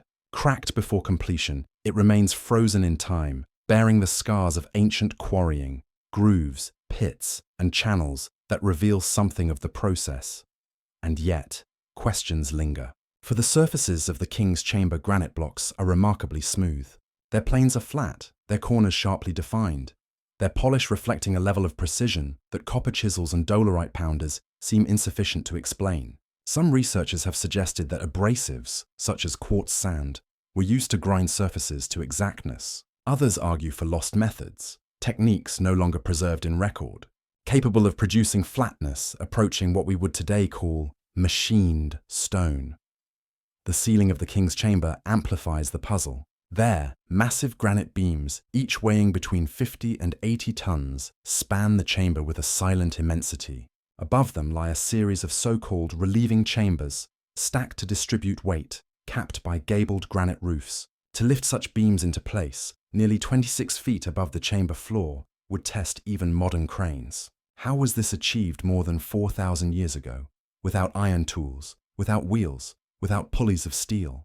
The transport itself provokes further awe. In flood season, the Nile swells, carrying vessels northward with the current. Did the Egyptians time their journeys with precision, loading granite blocks onto rafts or barges capable of bearing such immense weight? Experimental archaeology has shown that barges made of papyrus and wood, when built at sufficient scale, could theoretically carry these stones. Yet to coordinate the logistics, quarrying, moving, floating, unloading, dragging, and finally lifting, speaks to an organizational capacity that dwarfs our assumptions about the Old Kingdom. And then there is the mystery of why. If the pyramid were truly just a tomb, why was such effort demanded for granite when limestone sufficed elsewhere? Granite resists decay. It resonates when struck, In certain traditions, it was said to hold symbolic power, a stone of eternity, aligned with the permanence of the heavens. The king's chamber, surrounded by granite, might have been intended as more than a resting place, perhaps as a chamber designed to endure time itself, to preserve something more than a body. Within the chamber lies another puzzle, the great granite coffer, carved from a single block, hollowed with astonishing precision. Its dimensions align so tightly with the chamber doorway that it must have been placed before construction sealed the room. The coffer bears no inscriptions, no decoration, no hieroglyphs declaring ownership or triumph. It is bare, stark, and silent. To hollow granite with such accuracy using copper tools seems, once again, improbable. Experiments suggest that tubular drills with abrasive sand could bore into granite, but at rates painfully slow. Yet the coffer's interior surfaces are smooth, its corners sharp, as if shaped by methods faster, surer, and lost. This combination of imported granite, massive beams, and a coffer of enigmatic design suggests that the king's chamber was no afterthought. It was the beating heart of the pyramid, a place where immense effort, skill, and intention converged. The granite itself tells a story. Its crystals of quartz catch the light, shimmering faintly in the dim glow of torches. Its density muffles sound, but also carries a curious resonance. When struck, it hums. Some have speculated that the chamber's dimensions, coupled with the properties of granite, may have created acoustic effects, resonances that held ritual or symbolic meaning. Could the king's chamber have been designed to channel sound, or vibration, or energy, in ways we no longer understand? To the ancient mind, stone was not inert. It was alive with the permanence of the earth, capable of carrying spirit and symbol alike. And so, the granite core of the Great Pyramid becomes both gift and riddle. A gift from Aswan, ferried across the Nile in journeys of staggering difficulty. A gift from craftsmen, whose skills leave us humbled. A gift from time itself, for granite has endured when casing stones have been stripped, when sands have eroded, when ages have passed. But it is also a riddle of technique. How such precision was achieved with tools we find inadequate. A riddle of purpose. Why such immense effort was demanded for such a chamber. A riddle of silence. Why no inscriptions, no records, no texts tell us plainly why the granite of Aswan was brought here, into the heart of Khufu's pyramid. The unfinished obelisk at Aswan, cracked and abandoned, still whispers across the millennia. It shows us men with pounders, men with patience, men with vision. But it does not show us how those visions became the king's chamber. For that, we are left only with speculation, suspended between faith in human ingenuity and the possibility of forgotten knowledge. And so, as we stand in the chamber today, beneath beams of granite that have borne the weight of millions of tons for 4,500 years, we are reminded of something profound. That stone, lifted by unknown means, still rests in perfect silence. That granite, carried across miles of river, still gleams faintly in torchlight. That the heart of the pyramid, the granite core of Aswan's gift, endures as both triumph and mystery. Perhaps the Egyptians of Khufu's time were masters of resourcefulness beyond our recognition. Perhaps they commanded techniques now lost to sand and silence. Or perhaps the granite core is more than we imagine, not only a chamber of death, but a vault of knowledge, waiting for those who dare to ask the questions others forget to ask. And as we leave the king's chamber, the granite blocks remain vast and immovable, guardians of a secret not yet given. Their surfaces reflect the torchlight, but their meaning eludes us, lost in the eternal hush of stone. Chapter 11. Ancient Egyptian texts and the silence on pyramids. The pyramids of Giza rise from the desert like frozen suns, immense and eternal. Yet, in the silence of their stone, there is another silence, one not of architecture, but of words. For while the ancient Egyptians covered their temples, tombs, and monuments with inscriptions that sang of gods, kings, and rituals, they left no written record of how the pyramids were built, no blueprint, no tale of triumph, no carved decree of logistics or method. On the walls of the pyramids themselves, the story of their own creation is absent. This absence becomes striking when placed against the larger backdrop of Egyptian culture. Egypt was a civilization of scribes. From the earliest dynasties, they kept meticulous accounts of harvests, offerings, and daily life.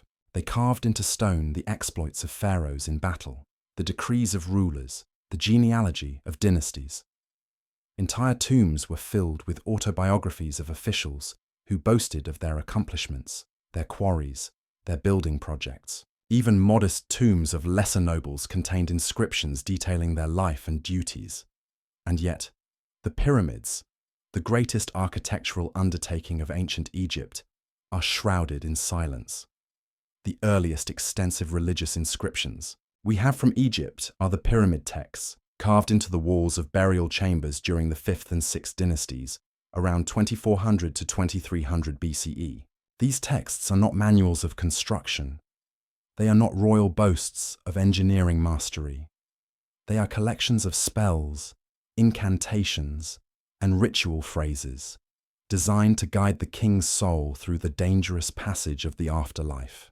They speak of the sky, of the imperishable stars, of Osiris and Ra. They map out the cosmos in sacred language, but they do not whisper a single word about how the pyramids that house them were raised from the earth. This silence echoes more deeply because of what we do find elsewhere. In temples of later ages, hieroglyphs detail the exact measurements of offerings, the precise rituals to be performed at each hour of the day. In tombs, the daily lives of workers are carved with patient detail: fishing, farming, banqueting, weaving. When Ramses II raised his temples, he inscribed the walls with narratives of his victories, real and exaggerated. But Khufu, whose pyramid towers as the greatest of them all, left no carved word upon its walls proclaiming his triumph. Why? 1. Explanation offered by mainstream Egyptology is that such building projects were so common, so ingrained in the life of the state, that they required no commemoration. They were simply understood. Another suggestion is that the absence reflects a sacred secrecy. The pyramid was not a public work, but a divine one, its methods reserved for the priestly class, transmitted orally, never to be written. But this explanation too raises questions. If secrecy was the reason, why then do later dynasties boast in stone of their own temples and tombs, often with less grandeur than the pyramids? Some scholars note that the only inscriptions tying Khufu directly to the Great Pyramid are the red ochre quarry marks discovered by Colonel Howard Weiss in the 19th century, high within the relieving chambers above the king's chamber. These, as we have seen, remain controversial, with accusations of forgery lingering in their shadow. If those marks are doubted, then the silence grows even louder. Where are the contemporary Old Kingdom inscriptions that definitively say, Khufu built this? They do not exist. Instead, what we find are fragments.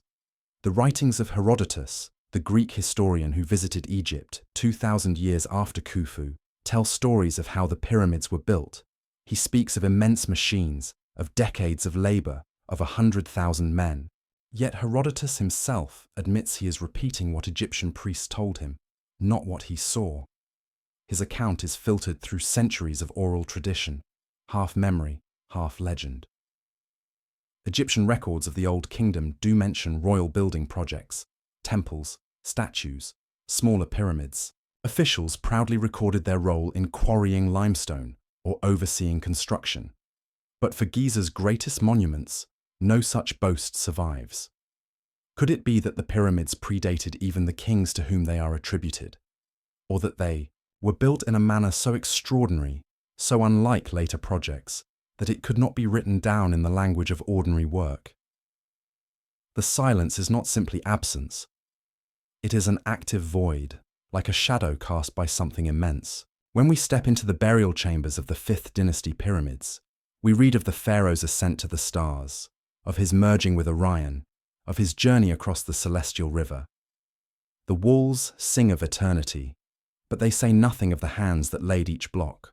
The focus is entirely on the cosmic journey, as if the physical structure itself was secondary, a vessel, a launch platform for the soul. This divide between inscription and stone raises profound questions about intent. Did the Egyptians view the pyramid not as a monument to human achievement, but as something eternal, beyond human boasting? To write of its construction might have seemed profane, dragging a divine act into the realm of the mundane. Or perhaps the pyramid's origins were already old by the time of the pyramid texts, its methods, lost even then, remembered only in myth. In the absence of evidence, theories multiply. Some suggest that records once existed, but were deliberately erased, perhaps during the turmoil of later dynasties, when rulers sought to reshape Egypt's memory. Others propose that papyrus texts describing construction may have perished in the sands of time, lost to the fragility of their medium. Yet even so, one would expect some carved echo on stone, some hieroglyphic proclamation of the king's achievement. That absence remains deafening, and so the pyramids themselves become the only text, their blocks the only writing. Their silence speaks where language fails. To stand before them is to confront a civilization that could carve a man's lunch into stone, but left its most enduring creation without a word of explanation. Perhaps this was intentional, a choice to let the pyramid itself be the story, a story told not in words, but in alignment, proportion, geometry, and silence. A language of stone, legible only to those willing to see beyond the absence of inscription. As night falls over the Giza plateau, the pyramids loom in shadow, their outlines stark against the stars. The texts that do exist whisper of the heavens, of journeys beyond death, of the soul's ascent. But the greatest text, the one we most long to read, was never written. The pyramids remain mute, their silence louder than any inscription, and in that silence we are left to wonder, was this omission the greatest secret of all? Chapter 12. The Bent Pyramid of Dahshur south of Giza, on the desert plain of Dahshur, rises a pyramid that seems to defy its own form. At first glance, it looks as though its builders changed their minds halfway through. Its base climbs steeply, at an angle of 54 degrees, before abruptly softening to 43 degrees, giving the structure its curious, unmistakable profile. This is the Bent Pyramid, raised during the reign of Pharaoh Sneferu, father of Khufu, around 2600 BCE. To many, it is the oddity among Egypt's royal tombs, a pyramid caught between experiment and perfection, frozen in the midst of transformation. Yet for all its strangeness, the Bent Pyramid remains one of the best preserved pyramids of Egypt, its gleaming limestone casing stones still clinging to its sides, offering a glimpse of how the monuments of Giza must once have shone beneath the desert sun. Mainstream scholarship often describes the Bent Pyramid as a failure. The steep angle of its lower section, it is said, proved unstable. Cracks appeared within its core, forcing builders to alter the slope midway through construction. By flattening the upper half, they reduced the pressure and prevented collapse. In this reading, the pyramid stands as a lesson learned, a misstep corrected, a precursor to the more perfect Red Pyramid, which Sneferu ordered soon after. But to stand before the Bent Pyramid is to sense something more deliberate. Its symmetry is precise, its angles sharp, its preservation exceptional. Unlike many pyramids that lie in ruin, the Bent Pyramid retains a startling wholeness, as though it was never meant to fall into decay. Could this sudden change in angle have been intentional? Was it not a mistake but a choice? Some scholars have suggested symbolic meanings hidden in its strange profile. The dual slope may represent two phases of the sun's journey, its steep climb at dawn and its gentler descent at dusk. Others propose it was designed as a double pyramid, merging two shapes in one, the steep-sided form that linked heaven and earth, and the shallower slope that mirrored the rays of the sun. In this view, the Bent Pyramid is not broken, but whole, a deliberate fusion of geometries, a monument that encodes transition. Inside, the pyramid deepens the mystery. Unlike most others, it contains two distinct entrance passages, one descending from the north, the other from the west. Each leads to its own chamber, and the two are joined deep within the structure by a connecting corridor. Why two entrances? Why two chambers? Egyptologists debate whether this was another experiment, or whether the builders sought to mirror a duality, perhaps between the earthly and the celestial, the mortal and the divine. When the French archaeologist Jacques de Morgan excavated Dahshur in the late 19th century, he was struck by the precision of the stonework. The casing blocks of the Bent Pyramid fit together with remarkable accuracy, smooth to an almost seamless surface. Unlike the rougher cores of other pyramids, here the craftsmanship suggests not haste, but care. If this pyramid was merely a failure, why invest such artistry in its finish? The Bent Pyramid also offers a rare gift, a near-complete picture of how these monuments originally appeared. The polished white limestone casing reflects light in dazzling brilliance, giving the pyramid an otherworldly glow at sunrise and sunset. Imagine Giza's Great Pyramid similarly clad, gleaming like a beacon visible for miles across the desert. The Bent Pyramid, in its preserved state, allows us to glimpse this vision. The pyramids not as ruins, but as radiant symbols of eternity. The surrounding complex adds further depth to its story. At the base of the pyramid lies a mortuary temple, one of the earliest of its kind, connecting the structure to the cult of the dead. A causeway once linked it to the Nile Valley, guiding processions from river to tomb. Nearby stands the lesser-known Southern Pyramid of Dahshur, also attributed to Sneferu, though its purpose remains debated. Was it a symbolic double, a cenotaph, or part of a ritual landscape now lost to us? The very fact that Sneferu built not one, but at least 3 pyramids, the Bent Pyramid, the Red Pyramid, and the smaller Southern Pyramid, invites questions. Why such relentless experimentation? Was he chasing perfection, or was he preserving traditions far older, embedding ancient geometries into new forms? Some alternative theories propose that Sneferu was not innovating, but inheriting, that he stood at a threshold where older knowledge still lingered, and his pyramids reflect attempts to translate that inheritance into stone. The Bent Pyramid in particular carries echoes of forgotten design principles. Its angle shift creates a unique structural harmony, distributing weight differently than straight-sided pyramids. Some engineers argue that, far from a mistake, the design shows advanced awareness of stress and stability. Perhaps it was a sophisticated experiment in resonance, harmonizing with unseen forces of earth and sky. Myth lingers here as well. In ancient Egyptian cosmology, the pyramid was more than a tomb. It was a stairway to the heavens, a horizon in stone, a place where the pharaoh's soul could ascend and merge with the imperishable stars. If so, the Bent Pyramid's dual slopes may reflect 2 stages of that journey, the steep rise of initiation and the gentle path of return. Its twin chambers may echo the soul's passage through different realms. In this way, its unusual shape becomes not an error, but a map of transformation. Even its name in ancient times hints at deeper meaning. The Egyptians called it the Southern Shining Pyramid. Its bent profile may have been obvious, but its essence was described not in terms of failure, but of radiance. To them, perhaps, it was not an imperfection at all, but a luminous threshold, a marker on the horizon of eternity. And so, the Bent Pyramid of Dahshur stands as a paradox. On one hand, it is explained away as an error corrected by more successful designs. On the other, it is a window into possibilities of intention, symbolism, and lost knowledge. Whether accident or design, it occupies a crucial place in the lineage of pyramids, the bridge between earlier stepped forms and the smooth perfection of Giza. It reminds us that Giza did not appear fully formed from the sands. It was preceded by centuries of trial, adaptation, and perhaps hidden wisdom. The pyramids of Sneferu embody this transition, and the Bent Pyramid, with its strange beauty, stands as the most enigmatic of all. As the desert winds sweep over its angles, the monument seems to bend not only its sides, but our understanding. Was it truly a miscalculation, or was it an expression of a geometry we no longer grasp?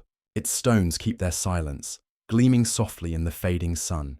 And in that silence, the Bent Pyramid becomes a question posed across millennia. A question that leads us onward, deeper into the mystery of Egypt's sacred architecture. Chapter 13. The Red Pyramid of Dahshur rising from the sands of Dahshur. Just beyond the curious angles of the Bent Pyramid stands a monument that many regard as Egypt's first true triumph of smooth-sided design. Its stones glow with a subtle reddish hue, earning it the name we know today, the Red Pyramid. To the ancient Egyptians, however, it was called something altogether different. The Shining Pyramid, a name that evokes radiance, permanence, and divine alignment with the sun.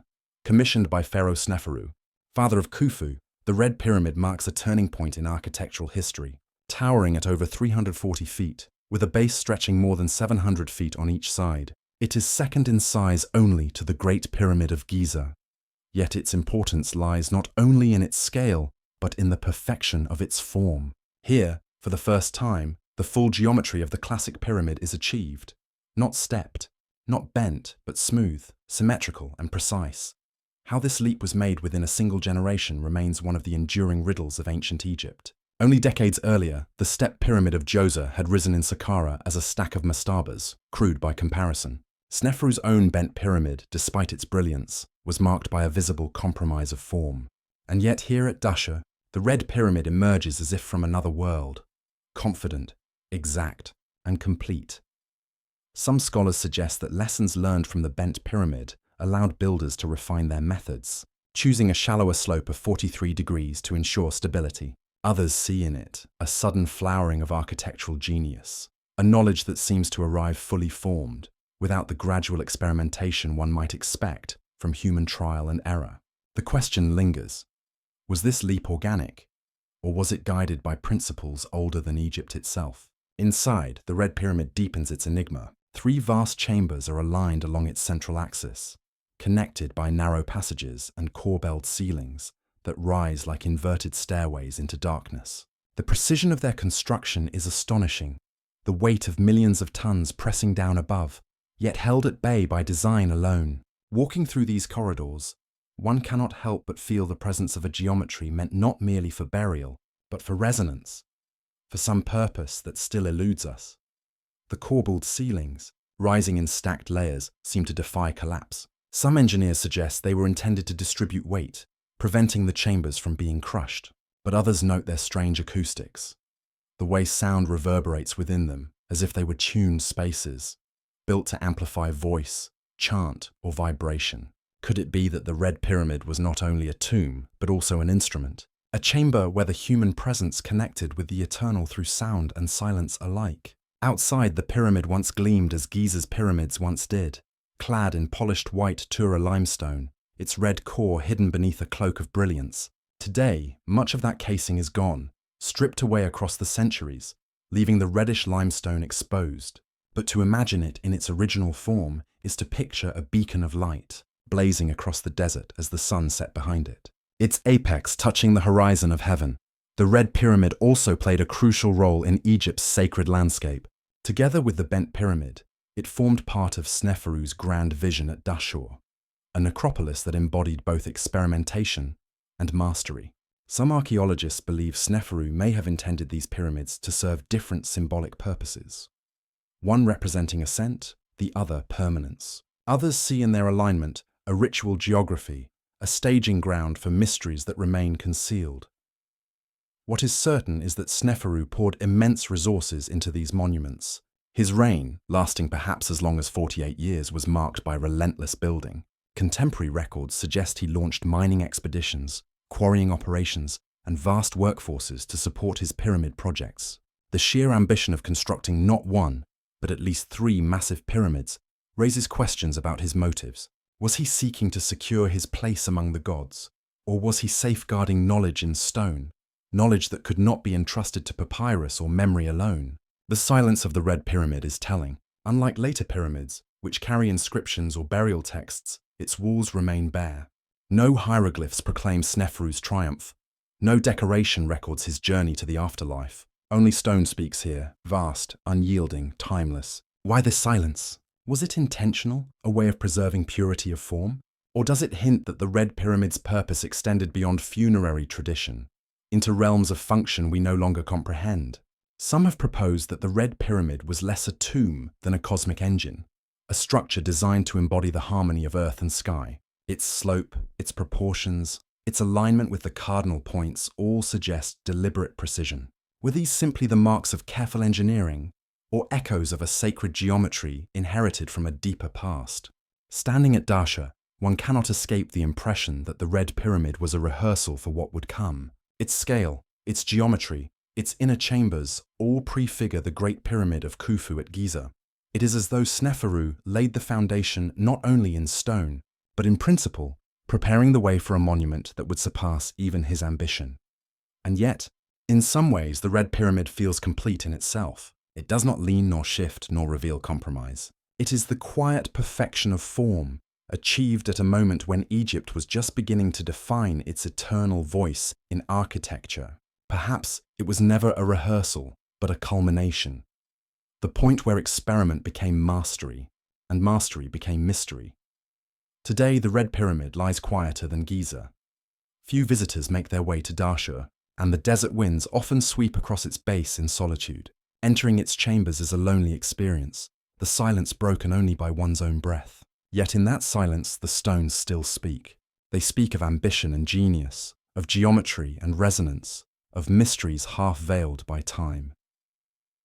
The question remains, how did Egypt rise so swiftly from step pyramids to this near perfection? Was it the natural evolution of human skill, or was it guided by older knowledge, perhaps remembered fragments of a civilization long vanished? The Red Pyramid does not answer. It stands, massive and enduring, as a threshold between experiment and mastery, between visible achievement and hidden origins. And as the sun sinks low over Dahshur, casting the pyramid's shadow across the sands, we are left to wonder whether this monument was built only for Sneferu, or whether it was raised as a message for all time, a whisper of forgotten truths carved in stone. Chapter 14. Saqqara and the Step Pyramid of Djoser. Before the plains of Giza were crowned with their luminous pyramids, Egypt's kings turned their gaze toward a different plateau. Saqqara. Stretching along the western bank of the Nile, Saqqara served as a necropolis for Memphis, the ancient capital. Here, in the 27th century BCE, Pharaoh Djoser raised a monument unlike anything the world had ever seen. It was not merely a tomb. It was an audacious statement in stone. The Step Pyramid, the first colossal building of cut stone ever attempted by human hands, rising in 6 great tiers, stacked like giant steps to the sky. The pyramid marked the beginning of Egypt's long and mysterious tradition of pyramid building. But its story is more than architectural innovation. It is a story of memory, of genius, of shadowy figures who stand on the threshold of history. And at its center is one name, half man, half legend: Imhotep. Pharaoh Djoser, founder of Egypt's 3rd dynasty, sought to break with tradition.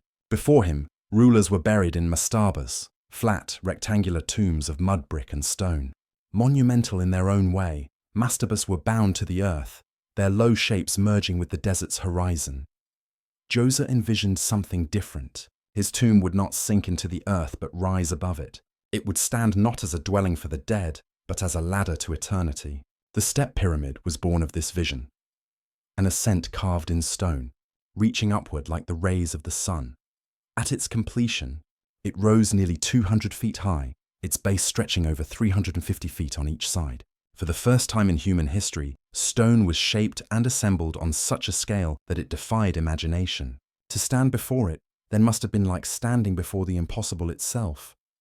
Yet behind Djoser stood another figure, his vizier, high priest, physician, astronomer, and above all, architect, Imhotep. Imhotep is one of the rare non-royal names to survive from this early age. In later centuries, his fame grew until he was worshipped as a god of wisdom, healing, and architecture. The Greeks would later identify him with Asclepius, their own god of medicine. And yet, in the age of Djoser, he was a mortal man, one whose genius seems to have leapt beyond the bounds of his time. Was Imhotep the true mind behind the Step Pyramid? Many believe so. His vision transformed a simple mastaba into something monumental. He layered one mastaba atop another, gradually reaching skyward until the form became unmistakable, a staircase for the pharaoh's soul to climb toward the heavens. But was this invention entirely new? Or was Imhotep reviving something older, a design inherited from a memory long forgotten? If the pyramid itself is astonishing, what lies beneath it is even more so. Beneath the Step Pyramid sprawls a labyrinth of tunnels, shafts, and chambers stretching for miles. Some estimates suggest more than 3 miles of passageways exist below, cut deep into the limestone bedrock. At the center lies a burial chamber, encased in granite blocks so massive they seem impossible to have been lowered into place. Around it, a honeycomb of galleries radiates outward, containing thousands of stone vessels, many inscribed with the names of earlier kings. Why would Djoser's builders enter so many artifacts of earlier dynasties? Was it an act of reverence, a way of connecting with ancestral kings, or does it hint at something deeper? That Djoser's pyramid was not just a tomb, but a vault of memory, a repository of Egypt's earliest knowledge. The underground labyrinth has been compared to mythic descriptions of the House of Osiris, or even Plato's Atlantis, a vast hall of stone beneath the sands, filled with treasures and secrets of a vanished age. Though many passages remain blocked or collapsed, the scale of what has been uncovered suggests the Step Pyramid was as much subterranean as it was skybound. Historians often call the Step Pyramid the world's first skyscraper, but to reduce it to a feat of engineering misses its deeper significance. This was the first time humans dared to shape the eternal landscape of stone. With its construction, Egypt crossed a threshold, from impermanence to permanence, from earthbound structures of mud brick to eternal monuments of limestone. But the suddenness of this leap raises questions. How did a civilization go from mastebus to the Step Pyramid almost overnight? Where did Imhotep's knowledge come from? The mathematics, the surveying, the logistics required to quarry, move, and place millions of stone blocks with precision. Was this truly the first experiment?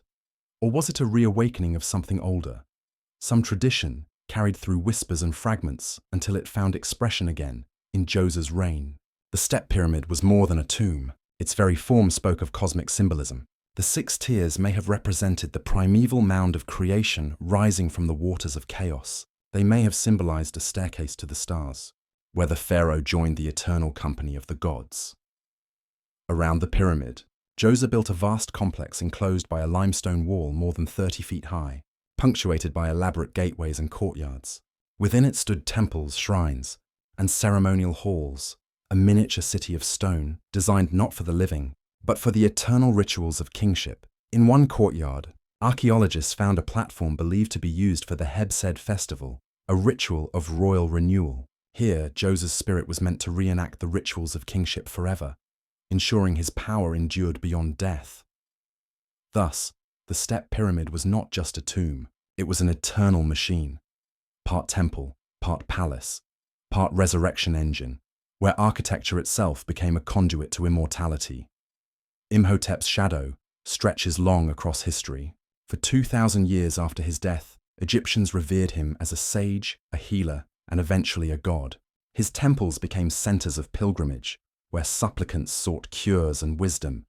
Yet it was his architectural vision that changed Egypt forever. From the Step Pyramid flowed a lineage, Sneferu's bent and red pyramids, Khufu's Great Pyramid, and beyond.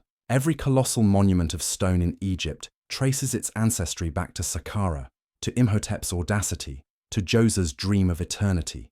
But the deeper mystery remains. How did Imhotep know what he knew?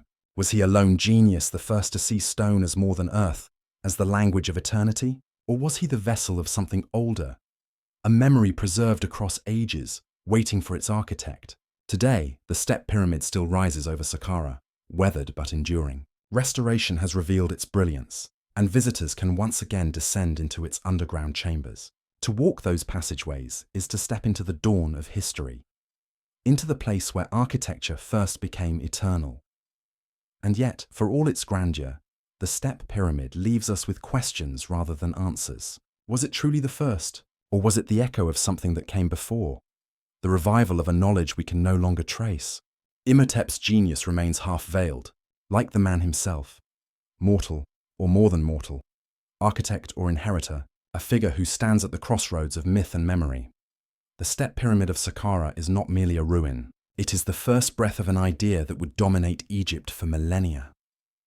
That stone could outlast flesh, that memory could be carved into the bones of the earth, and that humanity could reach for eternity through architecture.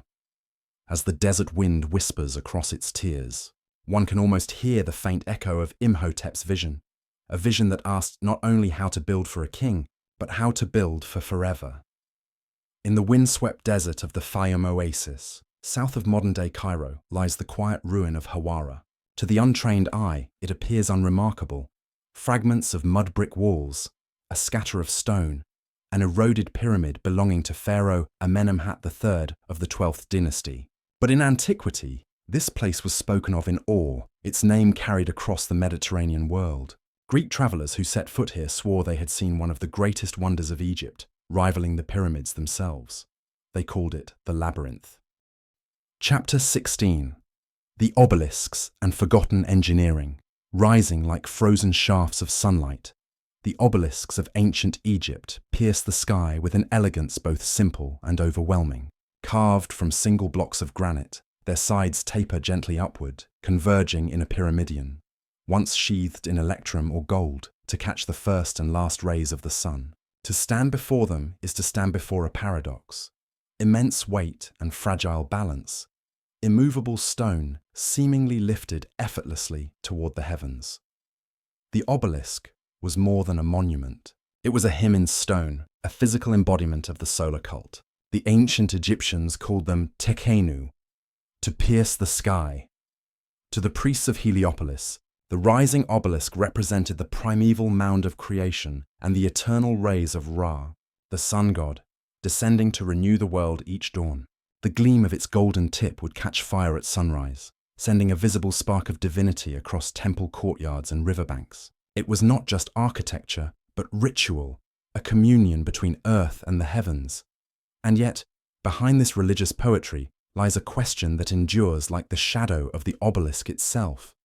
How did they do it? Unlike the limestone blocks that form the pyramids, obelisks were carved from Aswan granite, a material so dense and unforgiving that it challenges even modern diamond-tipped tools. The quarry at Aswan still carries the scars of this ambition. There, cut directly from the living bedrock, rests the most haunting relic of this endeavor, the unfinished obelisk. Abandoned after a fatal crack appeared in its stone, it would have measured over 137 feet and weighed more than 1,100 tons. Even lying broken in its trench, it overwhelms the imagination. The presence of this monument raises impossible questions. How could the Egyptians carve such a stone with copper chisels and dolerite-pounding balls? How would they have moved it, dragged it, and raised it upright without cranes, steel, or modern machinery? Traditional explanations suggest vast teams of workers using wooden sledges, water to reduce friction, and carefully engineered earthen ramps. But many who stand before the unfinished obelisk sense that the explanation feels incomplete. The sheer logistics stagger belief. Sledges would have crushed under the load, ramps would have needed to be longer than city blocks, and even the number of workers required strains the bounds of plausibility. Yet, impossibility did not deter the Egyptians. Across Egypt, from Karnak to Luxor to Heliopolis, obelisks were not only quarried and transported, but raised to stand perfectly upright, aligned with cardinal points. Their weight balanced on a base so precise that millennia later they remain unmoved. These were not scattered experiments. They were a system, repeated with unshakable confidence. Each obelisk was a feat of design and ritual, bound into the same vision that lifted pyramids and aligned temples with the stars. The raising of an obelisk may have been the most astonishing part of all. Imagine the sight: a monolith weighing hundreds of tons, laid upon the Nile, floated downriver, and then pulled into place by ropes thicker than tree trunks. Some propose that giant sand pits were dug, the obelisk lowered horizontally, then slowly revealed as sand was removed, tipping it upright in deliberate stages. Others imagine colossal wooden frameworks, counterweights, or ingenious methods lost to time. None of these reconstructions can be proven, and none can erase the awe one feels at the outcome. Flawless shafts of granite still standing thousands of years later, unbroken, unmoved, reaching upward as though gravity itself had been challenged. Symbolically, obelisks may share a deeper kinship with pyramids. Both sought to capture the energy of the sun. Both demanded engineering at the edge of human possibility. Both blurred the line between monument and mystery.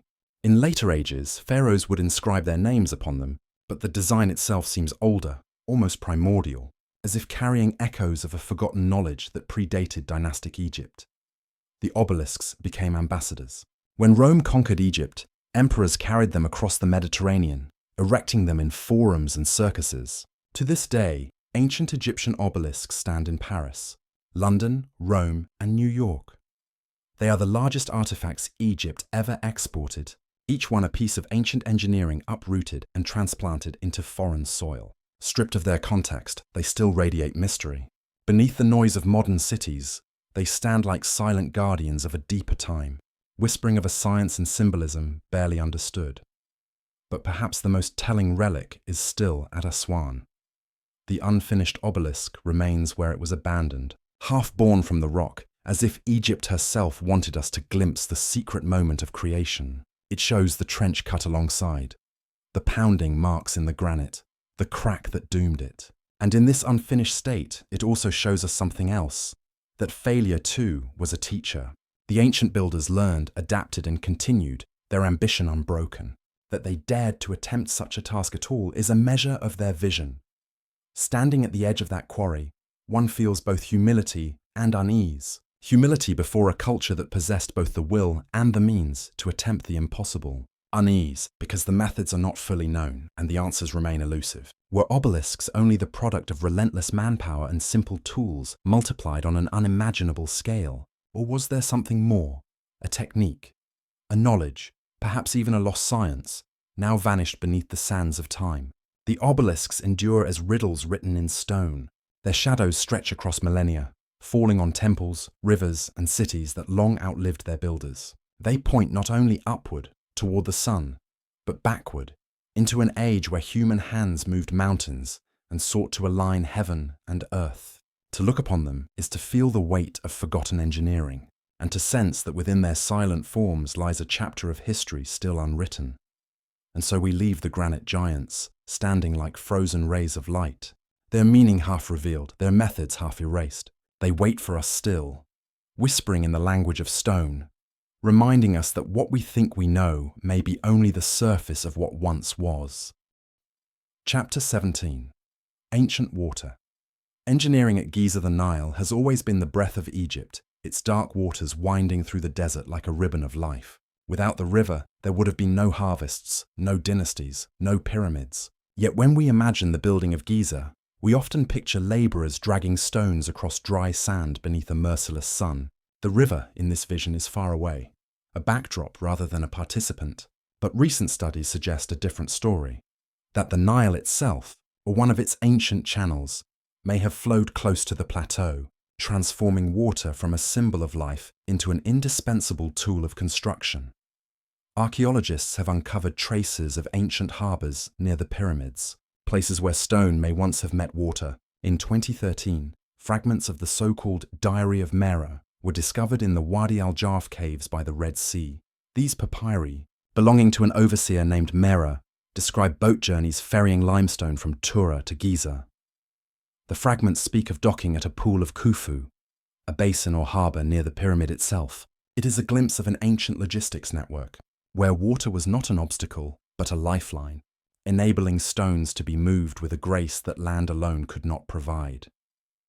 The possibility of canals threading toward the plateau opens new dimensions of thought. If barges could sail within reach of the construction site, the immense burden of overland hauling would be reduced. Stones weighing several tons could float, carried by the gentle but powerful current of the Nile, guided into man-made harbours and basins. The desert, often imagined as silent and barren, may once have echoed with the sound of water lapping against stone, the creak of ropes, and the rhythmic beat of oars. Evidence suggests that the Nile's course has shifted greatly over the millennia. Geological studies reveal that in the time of Khufu, around 4,500 years ago, a branch of the river known as the Khufu Channel may have run directly toward Giza. Sediment analysis from cores taken near the plateau points to wetlands and riverbeds now long vanished beneath the sands. Where today there is only arid ground, there may once have been docks and channels wide enough to welcome the boats of the pyramid builders. If this is true, then the Egyptians were not merely quarrying and stacking stones, they were orchestrating water itself. The Nile, which rose and fell with the annual flood, was understood by priests as the pulse of the gods. To bend it into canals, to cut harbours from the floodplain, was an act both practical and sacred. It was as if the pyramids were born not only from stone, but also from the river that nourished the valley. The idea of water as a construction aid extends beyond transport. Some researchers propose that hydraulic systems may have been used to help maneuver the blocks into position. Experiments suggest that water poured over sand could drastically reduce friction, allowing sledges to glide more smoothly than they could on dry ground. This simple yet profound method, a mixture of engineering and intuition, could explain how heavy blocks were moved with apparent ease. Ancient tomb paintings, long overlooked, may even hint at this technique. In one, a worker is shown pouring liquid ahead of a sledge carrying a colossal statue, an image that may preserve a memory of forgotten hydraulics. But what if the Egyptians went further? Some scholars speculate that entire basins or temporary canals may have been created near the pyramid slopes, allowing barges to approach and unload stone with minimal effort. These waterworks, once drained and abandoned, would have left only faint scars, long since erased by time and shifting sands. If such infrastructure existed, it would have represented an astonishing mastery of landscape engineering, the deliberate fusion of river, desert, and monument into a single system. Water in Egypt was always more than matter. It was myth. The god Hapi embodied the Nile's inundation, the surge that brought fertility and rebirth each year. The act of channeling water toward the pyramids may have carried symbolic weight, as though the very essence of life were feeding into the tombs of kings, empowering their ascent into eternity. In this sense, the hidden hydraulics of Giza may not have been only technical solutions, but sacred rituals encoded into the land itself. Still, mysteries remain. If canals once lapped at the foot of the plateau, why do we not see their traces clearly today? The answer lies in time. 4,500 years of shifting riverbeds, encroaching desert, and urban growth have erased the waterways that once defined the land. What remains are hints, sediment layers, harbour remains, fragments of papyri. Like shadows of vanished rivers, they point to a truth we can no longer see, but must imagine. The thought transforms how we view the pyramids. They were not isolated mountains of stone rising from empty sands, but nodes in a vast web of water and land. Their birth was a dance between granite, limestone, labour, and river. The Nile was not simply beside them, it was within them, an unseen participant in their creation. As twilight falls on the plateau today, the desert appears dry and eternal. But beneath the silence, one may sense the ghost of water, flowing unseen, carrying the memory of barges, canals, and flooded harbours. The river that once lapped against the feet of the pyramids has retreated, leaving only the monuments as its witnesses. And as we gaze upon them, we are left to wonder, was it truly human strength alone that raised these structures? Or did the builders, in their wisdom, harness the hidden power of the Nile to achieve what seems impossible?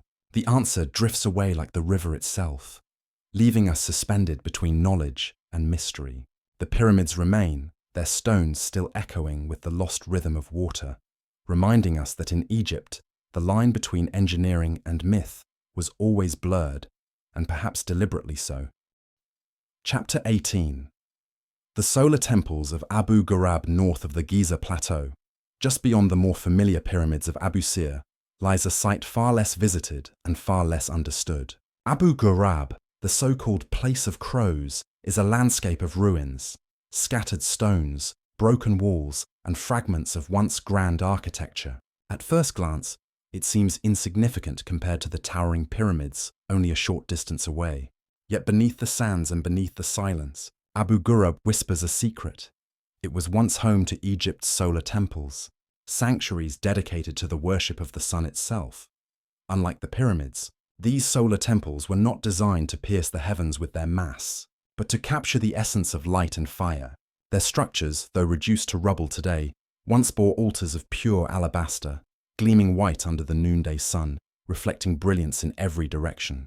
When Herodotus and later travellers described Egypt as a land obsessed with the gods, they spoke most often of Osiris and Isis, of Horus and Anubis. But here, at Abu Ghurab, another truth emerges.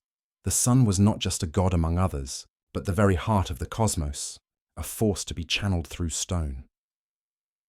One of the most famous temples at this site was built by Nubian, a pharaoh of the 5th dynasty, around the middle of the 25th century BCE. Archaeological work here reveals a vast enclosure more than 100 meters wide, with courtyards, causeways, and a monumental altar at its center. The altar itself remains partially intact, 5 blocks of alabaster, each weighing many tons, arranged in the unmistakable shape of a giant hieroglyph, the sign for offering. Its surface still bears the traces of burning, as though countless rituals were performed here beneath the blazing Egyptian sky. At the rear of the temple once stood a massive obelisk, raised upon a high pedestal. Though little remains today, its foundation suggests a towering monument that would have captured the sun's rays, projecting them down into the temple precinct. Some have called it a symbolic sundial, others a cosmic antenna, designed to bridge earth and sky. In the ancient imagination, the obelisk was the petrified ray of the sun god Ra, a shaft of light transformed into stone, At Abu Ghurab, this symbolism was made monumental, dominating the landscape with its presence. The alignment of these temples speaks to deliberate intent. The causeways connect them to the Nile, binding river, earth, and sky into a single sacred system. Their orientation follows solar paths, echoing the cycles of solstices and equinoxes. For the priests of Ra, the movement of the sun was not simply a natural event, but the eternal rhythm of creation itself. To stand within these courts during dawn or sunset must have been to witness a living ritual. Light spilling across the alabaster floor, shadows of stone shifting in time with the celestial dance above. Why, then, were these solar temples built alongside the pyramids? Why did the kings of the 5th dynasty, successors of Khufu and Khafra, turn so intently to the sun? Some scholars argue that the pyramid age itself was inseparable from solar theology. The smooth-sided pyramid, unlike the stepped forms that came before, reflects sunlight as no other monument could. Its very geometry mirrors the slanting rays of the sun descending to earth. Perhaps the pyramid was never meant to be merely a tomb. It was a vessel of light, a cosmic engine through which the soul of the king could ascend, carried on the solar current to the heavens. Abu Ghurab may therefore represent the missing link, the place where ritual clarified what the pyramids symbolized. Within these enclosures, priests offered libations, incense, and hymns not for death alone, but for the eternal journey of light. The solar temples may have been the ceremonial counterpart to the pyramid's silent mass, places where the invisible purpose of the monuments was made manifest in living ritual. Yet mysteries abound. Why do so few solar temples remain? Ancient records speak of at least 6 such sanctuaries, yet only 2 have been uncovered in any significant form.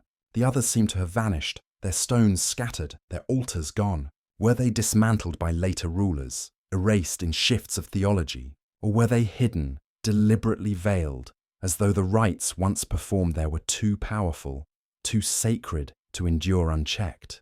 The surviving ruins provoke still more questions. Some researchers note that the alabaster altar bears channels, suggesting liquid offerings, perhaps water, perhaps milk, perhaps blood, were poured to mingle with the fire of the sun. Others imagine that the shining surfaces, under the Egyptian light, created a radiant blaze visible from afar, turning the temple into a beacon across the desert. And still others wonder if the rituals here were not only symbolic, but functional, part of a technology of energy that we no longer comprehend, where stone, fire, and light worked in unison for purposes lost to memory. Comparisons emerge with other ancient cultures. In Mesoamerica, great pyramids aligned to the solstices were capped with temples where fire rituals greeted the rising sun. In Mesopotamia, ziggurats and solar shrines bound kingship to the heavens. Abu Ghurab stands within this global lineage of civilizations, seeking to capture the divine radiance, to make the movements of the sky tangible upon the earth. Yet Egypt's expression of this idea was uniquely monumental, merging altar, obelisk, and pyramid into a cosmic triad. Today, the ruins at Abu Ghurab lie largely forgotten, overshadowed by the fame of Giza. Few tourists make their way here, and the site erodes quietly under the desert wind. Yet those who walk among its fallen stones report a strange stillness, as if the air itself remembers the ancient rites. The alabaster blocks, though broken, still gleam faintly under the sun, holding within them the memory of fire and offering. To stand there is to sense that the ground itself once pulsed with energy, that the gods of the sky were once summoned with precision and reverence. If the pyramids are enigmas of stone, then the solar temples of Abu Ghurab are enigmas of light. They remind us that the builders of Egypt were not merely architects of matter, but visionaries of the cosmos. Their monuments did not simply rise from the desert, they were woven into the very rhythm of the heavens. And as we gaze upon their ruins today, we are left with the lingering question: were these temples remnants of forgotten worship, or fragments of a deeper science, one that sought to bridge human life with the eternal fire of the sun? The answer lingers in silence, scattered across the sands of Abu Ghurab, waiting for light to reveal it once more. Chapter 19. The Inventory. Stela of Saqqara in. The sands of Saqqara, not far from the step pyramid of Djoser, a curious artifact was unearthed in the mid-19th century. It was a weathered block of limestone, inscribed with hieroglyphs, that would come to be known as the Inventory Stela.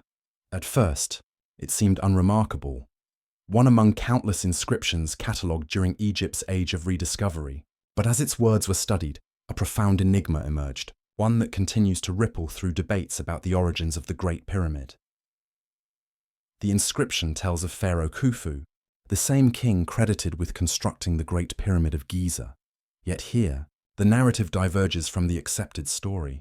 The stela speaks of Khufu not as the architect of the pyramid, but as a restorer, a ruler who repaired and honored shrines that were already ancient in his time. It mentions a temple of Isis standing beside the Great Pyramid and describes Khufu restoring a statue of the goddess, placing offerings, and rebuilding what had fallen into disrepair. If this account were genuine, the implications are staggering. The Great Pyramid, instead of being Khufu's grand project around 2560 BCE, might have already stood on the Giza Plateau, built by hands lost to history, its origins predating even Egypt's fourth dynasty. In such a vision, Khufu's role becomes not that of master builder, but of caretaker, one who inherited a structure so monumental that it demanded integration into Egypt's religious and political life. Yet, almost as soon as it was translated, scholars raised doubts. The stela was dated stylistically to Egypt's much later site period, around the 7th or 6th century BCE, some 2,000 years after Khufu's reign. If carved then, it could not be a direct record from the Old Kingdom, but rather a retrospective inscription, perhaps blending history, myth, and political narrative. For mainstream Egyptology, this diminished its value as evidence, classing it as a late invention, maybe even a propaganda piece meant to legitimize cults of Isis that flourished during the Site Age. But doubt alone does not erase what the stela actually says. It plainly refers to Khufu and to the presence of the goddess Isis at Giza, long before such worship was supposed to have been established there. The fact that later Egyptians remembered Khufu not as a builder, but as a restorer, suggests that even in antiquity, the origins of the pyramids were clouded in mystery.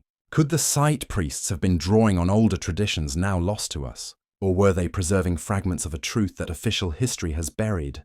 The inventory stela became a lightning rod for alternative theorists. To those who question the conventional timeline, it stands as a key artifact, a direct piece of evidence that even Egypt's own records hint at the pyramids being older than the reign of Khufu. They point to the stela's explicit claim of existing shrines and structures around the Great Pyramid, implying that by Khufu's time the site was already sacred, already monumental, and already steeped in forgotten antiquity. Mainstream scholars counter with a more cautious reading. They argue that the stela reflects a common feature of Egyptian texts, the tendency to ascribe divine or ancient origins to temples and statues, even when they were newly built. By linking Khufu to Isis, later priests may have sought to weave him into their living cult, elevating their sanctuaries by associating them with the great pyramid builder of old. In this interpretation, the stela is not a window into pre-dynastic monuments, but a theological device, shaping the past to sanctify the present. Still, the questions persist. Why Isis? The goddess is typically associated with Osiris, with magic, with protection, and with resurrection. Her cult grew immensely in later periods, reaching as far as Greece and Rome. But in Khufu's age, Isis was not yet a central figure of worship. For her name to appear beside the Great Pyramid on the stela suggests either a retroactive rewriting of history or the survival of much older traditions that placed Isis at Giza from the very beginning.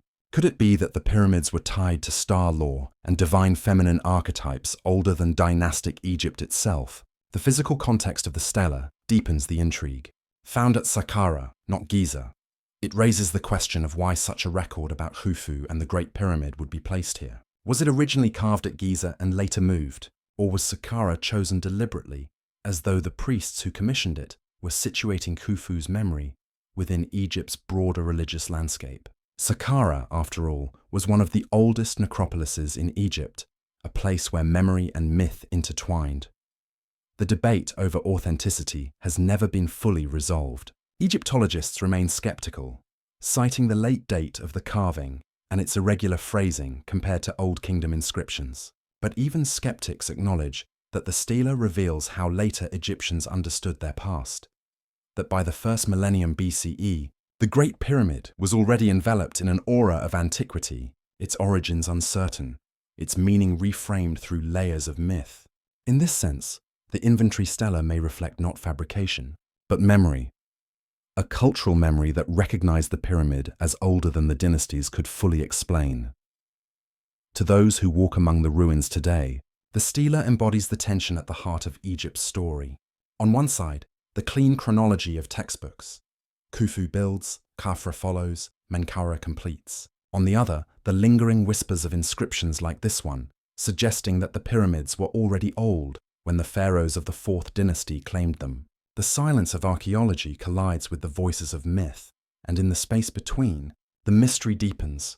The stone itself now rests in the Cairo Museum, a fragment of contested history on display, yet often passed over in silence. Few linger to read its lines, fewer still to imagine the implications. Yet its hieroglyphs endure, carved by hands long gone, echoing through time, a story that does not quite fit within the walls of certainty. Did Khufu build the Great Pyramid? Or did he inherit it? Did the Sate priests carve fiction or preserve a truth too uncomfortable for chronology? The answers may never be found, but the questions remain etched into stone. And as with so many artifacts of Egypt, it is not the certainty, but the silence that haunts us most. An inscription that reveals, through what it does and does not say, that the past is deeper, older, and more elusive than we dare imagine. The inventory. Stela waits in its glass case, its message fractured, its authority disputed, yet it whispers still, reminding us that history is not always written by the victors, but sometimes by the survivors, who carve memory into stone before it slips away forever. Chapter 20. The Pyramids of Nubia south of Egypt. Beyond the cataracts of the Nile, where the river twists through desert and stone, lies a land that was once a rival kingdom, Kush. Here, in what is now Sudan, stand ruins that echo Egypt's grandeur yet possess a character all their own. Rising from the sands of Meroe and Napata are pyramids, not one or two, but hundreds of them. They are smaller than the monuments of Giza, narrower and steeper in design. But as their shadows stretch across the desert floor, they carry with them the same timeless geometry that has fascinated humanity for millennia.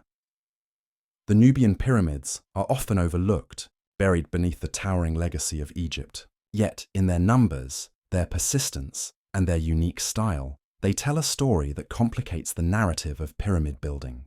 Were they imitations, inspired by Egypt's golden age? Or were they the survival of a more ancient tradition, one that pulsed through the Nile Valley long before dynasties drew their borders? The first of these Kushite pyramids appeared centuries after the last stones were laid at Giza. Around 750 BCE, when Egypt's new kingdom had long declined, the rulers of Kush rose to power. They saw themselves not as imitators, but as rightful inheritors of the Nile's sacred legacy. In time, they would march north and seize Egypt itself, founding the 25th dynasty, known today as the Black Pharaohs. Their kings ruled from both Thebes and Napata, worshipping Amun and building temples that mirrored, yet reinterpreted, Egyptian tradition. It was in their burial practices, however, that they made their most striking statement.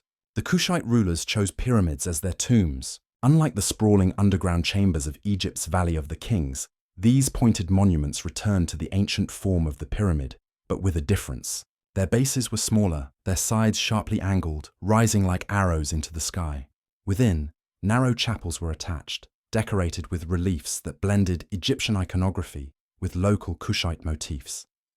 At Meroe alone, over 200 pyramids were built across several royal cemeteries. Clustered tightly, they form a skyline of jagged silhouettes, each marking the resting place of a king, a queen, or a noble. Some are worn to their cores, stripped of their smooth outer casings, yet the desert preserves their outlines in haunting clarity. Here, in silence, we glimpse a culture that wove Egypt's legacy into its own identity, transforming it into something distinct. Mainstream archaeology views the Nubian pyramids as cultural borrowing, a case of Egypt's influence radiating southward, where Kushite kings adopted the pyramid form to link themselves with divine legitimacy. In this telling, the pyramids of Nubia are echoes, reflections of a civilization looking northward for inspiration. Yet there are those who see in them something deeper. Why did Kush revive the pyramid form after Egypt itself had abandoned it for nearly 1,000 years? Why did this geometry continue to resonate when the Egyptians themselves had moved on to hidden tombs, rock-cut sanctuaries, and elaborate underground crypts? Perhaps the Kushites were not mere imitators, but custodians of an older memory, a memory that stretched beyond dynasties, beyond borders, into the shared human intuition that the pyramid was more than a tomb. To the Kushite mind, the pyramid may have been both a monument and a signal, a shape that spoke the language of eternity. The steep angles of their structures point skyward with even more urgency than Giza's broad slopes, as though the builders sought to pierce the heavens directly. Could it be that the form itself carried symbolic power, known instinctively across cultures? That to build a pyramid was to step into a cosmic dialogue with the universe? The mystery deepens when we consider that pyramids appear not only in Egypt and Nubia, but across the world. From Mesoamerica to Mesopotamia, from China to the Canary Islands, the pyramid shape emerges again and again, independent of direct contact. Some argue this is coincidence, an architectural solution born of simple practicality, the most stable way to stack stone high. But others see in it a universal principle, a sacred geometry embedded in human consciousness, calling different peoples to the same form for reasons beyond mere engineering. If so, the pyramids of Nubia may not be mere copies of Giza, but part of a much larger puzzle, a reminder that the Nile Valley was not a single story, but a web of interwoven traditions stretching both north and south.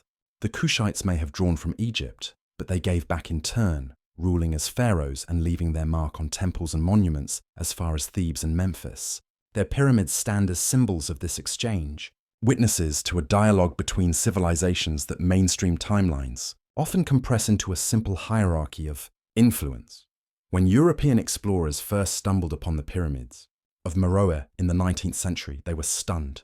The desert was littered with pointed ruins, like a forest of stone. Yet many were plundered, blasted open in search of treasure.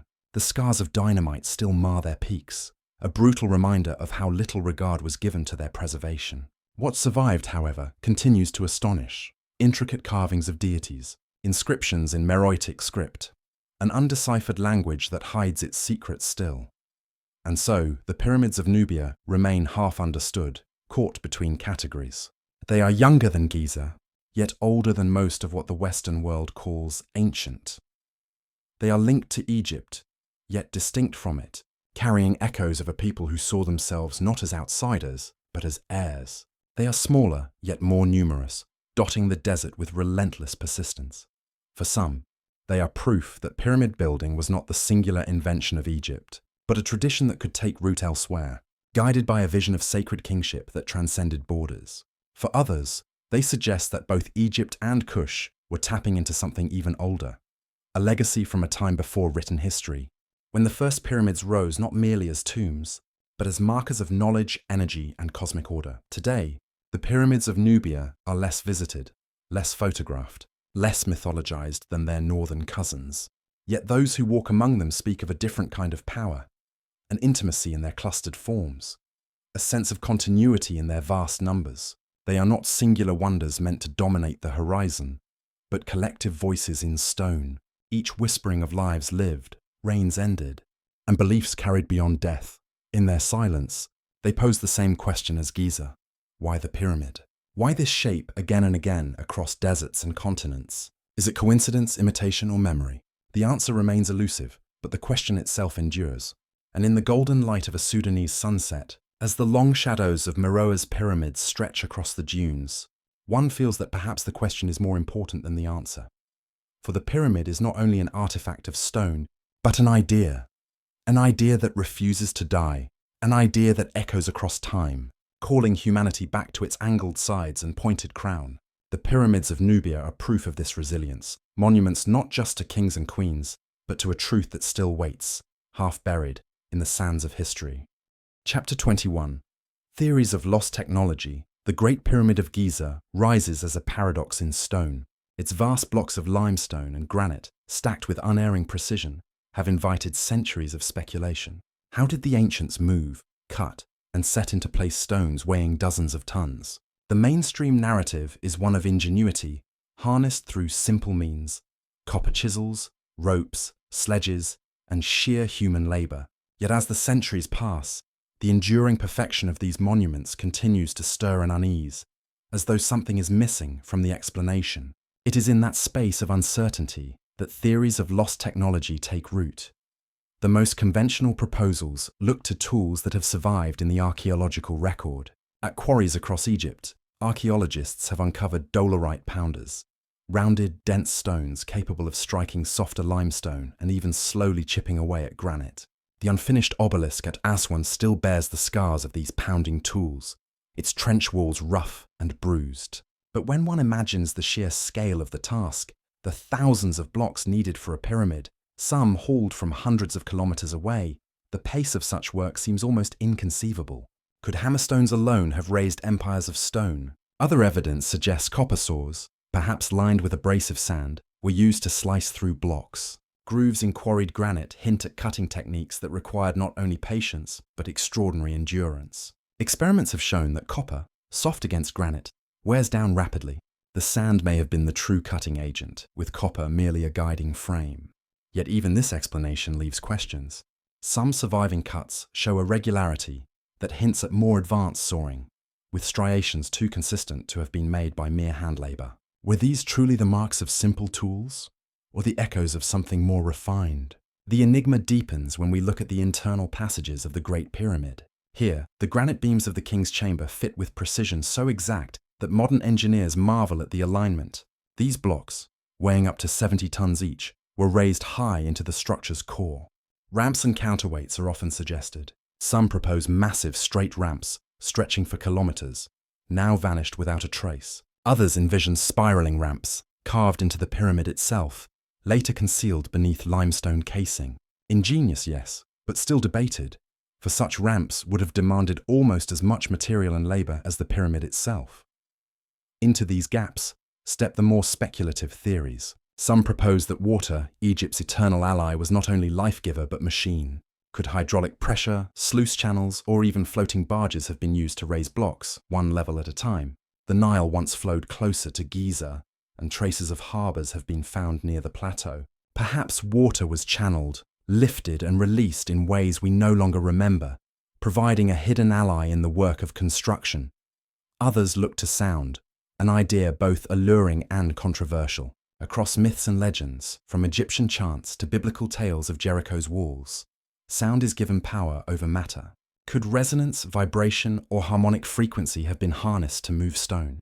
The suggestion seems fantastical, yet tantalizing in its consistency across cultures. In the 20th century, Bedouins in Tibet were rumored to use drums and horns to levitate stones in monastery building, stories that remain anecdotal, unverified, yet persistent. More radical still are whispers of electricity. Reliefs at Dendera, depicting lotus-shaped lamps connected to serpentine filaments, have fueled speculation that ancient Egypt possessed forms of illumination beyond fire. If true, could such knowledge have extended to tools of cutting or lifting? The mainstream insists these are symbolic carvings of myth, not blueprints of lost machines. Yet to some, the very precision of the pyramids feels like a silent testament to techniques we have yet to rediscover. It is here that a tension emerges between pragmatism and wonder. On one hand, the ingenuity of human hands, multiplied by thousands, working with patience, coordination, and will, cannot be underestimated. On the other, the sheer endurance of these monuments, their flawless alignments with stars, their lasting defiance of time, invites the sense that something greater was at play. Perhaps not advanced machinery as we know it, but principles and methods that have slipped from collective memory. Even among professional archaeologists, some admit that the debate is far from settled. Theories of massive counterweights, sliding up and down tracks of lubricated clay, offer one explanation. The idea of levering stones into place with wooden frames inch by inch is another. Experimental archaeologists have attempted to reconstruct such methods, often succeeding, but always on a smaller scale than the grandeur of Giza demands. Each test proves possibility, yet leaves doubt as to whether possibility equates to reality. Meanwhile, the myths of Egypt whisper their own interpretations. The pyramid texts speak of the gods raising temples as the sun lifts the sky. Was this poetic metaphor, or memory clothed in myth? The Greeks, arriving centuries later, marveled at Egypt's ruins, but offered no clear account of how they were made. Herodotus spoke of machines of short wooden planks, lifting stones step by step, but even his tale is ambiguous. Was he describing ramps, levers, or something entirely different, already half forgotten by his age? Theories of lost technology endure not only because of what we do not know, but because of what we feel when we stand before these monuments. The scale, the silence, the eternal gaze of the pyramids presses upon the mind the sense of missing knowledge. We wonder whether civilizations rise and fall not just with armies and rulers, but with the loss of methods, insights, and principles that seem ordinary to one age, miraculous to the next. Perhaps the truth lies not at either extreme, not in simple hammerstones alone, nor in alien machines beyond imagining. Perhaps the builders worked with a blend of ingenuity and principles we have not fully reconstructed. Levers and ramps, yes, but also mastery of logistics, water, resonance, an organization that to them was second nature, yet to us seems out of reach. The Great Pyramid remains mute on the matter, its walls silent, its stones unmarked by the blueprints of its making. We are left with traces, grooves in granite, abandoned quarries, fragments of tools, woven together into theories both humble and grand. What is certain is that the debate will endure for as long as the pyramids endure. And so, as the sun sinks across the plateau, we are left with questions hanging in the desert air. Were the ancients masters of methods we dismiss as too simple, or custodians of a knowledge now lost to the sands of time? The answer, perhaps, is hidden in the very stones themselves, waiting, patient, as if daring us to remember. Chapter 22. Legends of Atlantis and Forgotten Civilizations. For as long as the pyramids have stood, they have drawn into their shadow not only scholars and engineers, but poets, mystics, and dreamers. To the human imagination, these vast monuments of stone have rarely seemed the product of a single age. Instead, they have been perceived as relics of a deeper antiquity, survivors of worlds long gone. And so, across centuries, legends entwined the pyramids with stories of lost civilizations, Atlantis, primordial kingdoms, and forgotten peoples swept away by water or fire, yet leaving their traces in the deserts of Egypt. The most enduring of these tales begins with Plato. Writing in the 4th century BCE, he recorded dialogues said to preserve the words of Solon, an Athenian statesman who had travelled to Egypt 2 centuries earlier. In the halls of the priests of Sais, Solon was told of a great island beyond the Pillars of Heracles, an empire of seafarers called Atlantis. In their pride, they waged war against the early Mediterranean, but the gods struck them down, drowning their cities beneath the ocean in a single day and night of catastrophe. To Plato, Atlantis was a moral allegory, a warning against hubris. Yet over time, readers began to wonder, what if his story preserved a fragment of history? From the Renaissance onward, explorers and chroniclers sought the ruins of Atlantis, mapping its memory onto distant lands, the Americas, the Canary Islands, even Antarctica. Egypt, however, held a special allure. For if Atlantis was real, and if it perished in floods, where might its knowledge have been preserved? The pyramids, already ancient when Plato wrote, offered themselves as silent candidates. Could the monuments of the Nile be repositories of a wisdom salvaged from that drowned civilization? Arab chroniclers of the Middle Ages gave voice to similar ideas, though shaped by their own traditions. Writers such as al-Makrizi and al-Mas'udi described the pyramids not as tombs, but as storehouses of knowledge. They told of an age before the Great Flood, when wise kings foresaw the coming destruction. Fearing that all learning would vanish beneath the waters, they raised colossal structures to protect their sciences. Geometry, astronomy, medicine, and sacred writings, etched into stone, sealed in chambers, awaiting rediscovery. These accounts may be legendary, but they reveal how, across cultures, the pyramids were interpreted as vessels of memory, safeguarding something more than the bones of kings. Even the inventory stela of Saqqara, controversial and disputed, plays into this theme. Its inscription seems to suggest that Khufu found the Great Pyramid already associated with the goddess Isis, a relic he restored rather than built. If taken literally, it would place the pyramid's origins before the age of Khufu, aligning with the notion of a heritage inherited, not created. Mainstream Egyptology regards this stela as a later artifact, not a reliable chronicle. Yet, for those attuned to whispers of forgotten civilizations, such details are not easily dismissed. Beyond texts, myths of cataclysm run like an undercurrent through world traditions. The Hebrew Bible recalls a flood that cleansed the earth, leaving only Noah's Ark as refuge. In Mesopotamia, the Epic of Gilgamesh describes Utnapishtim surviving a deluge by divine command.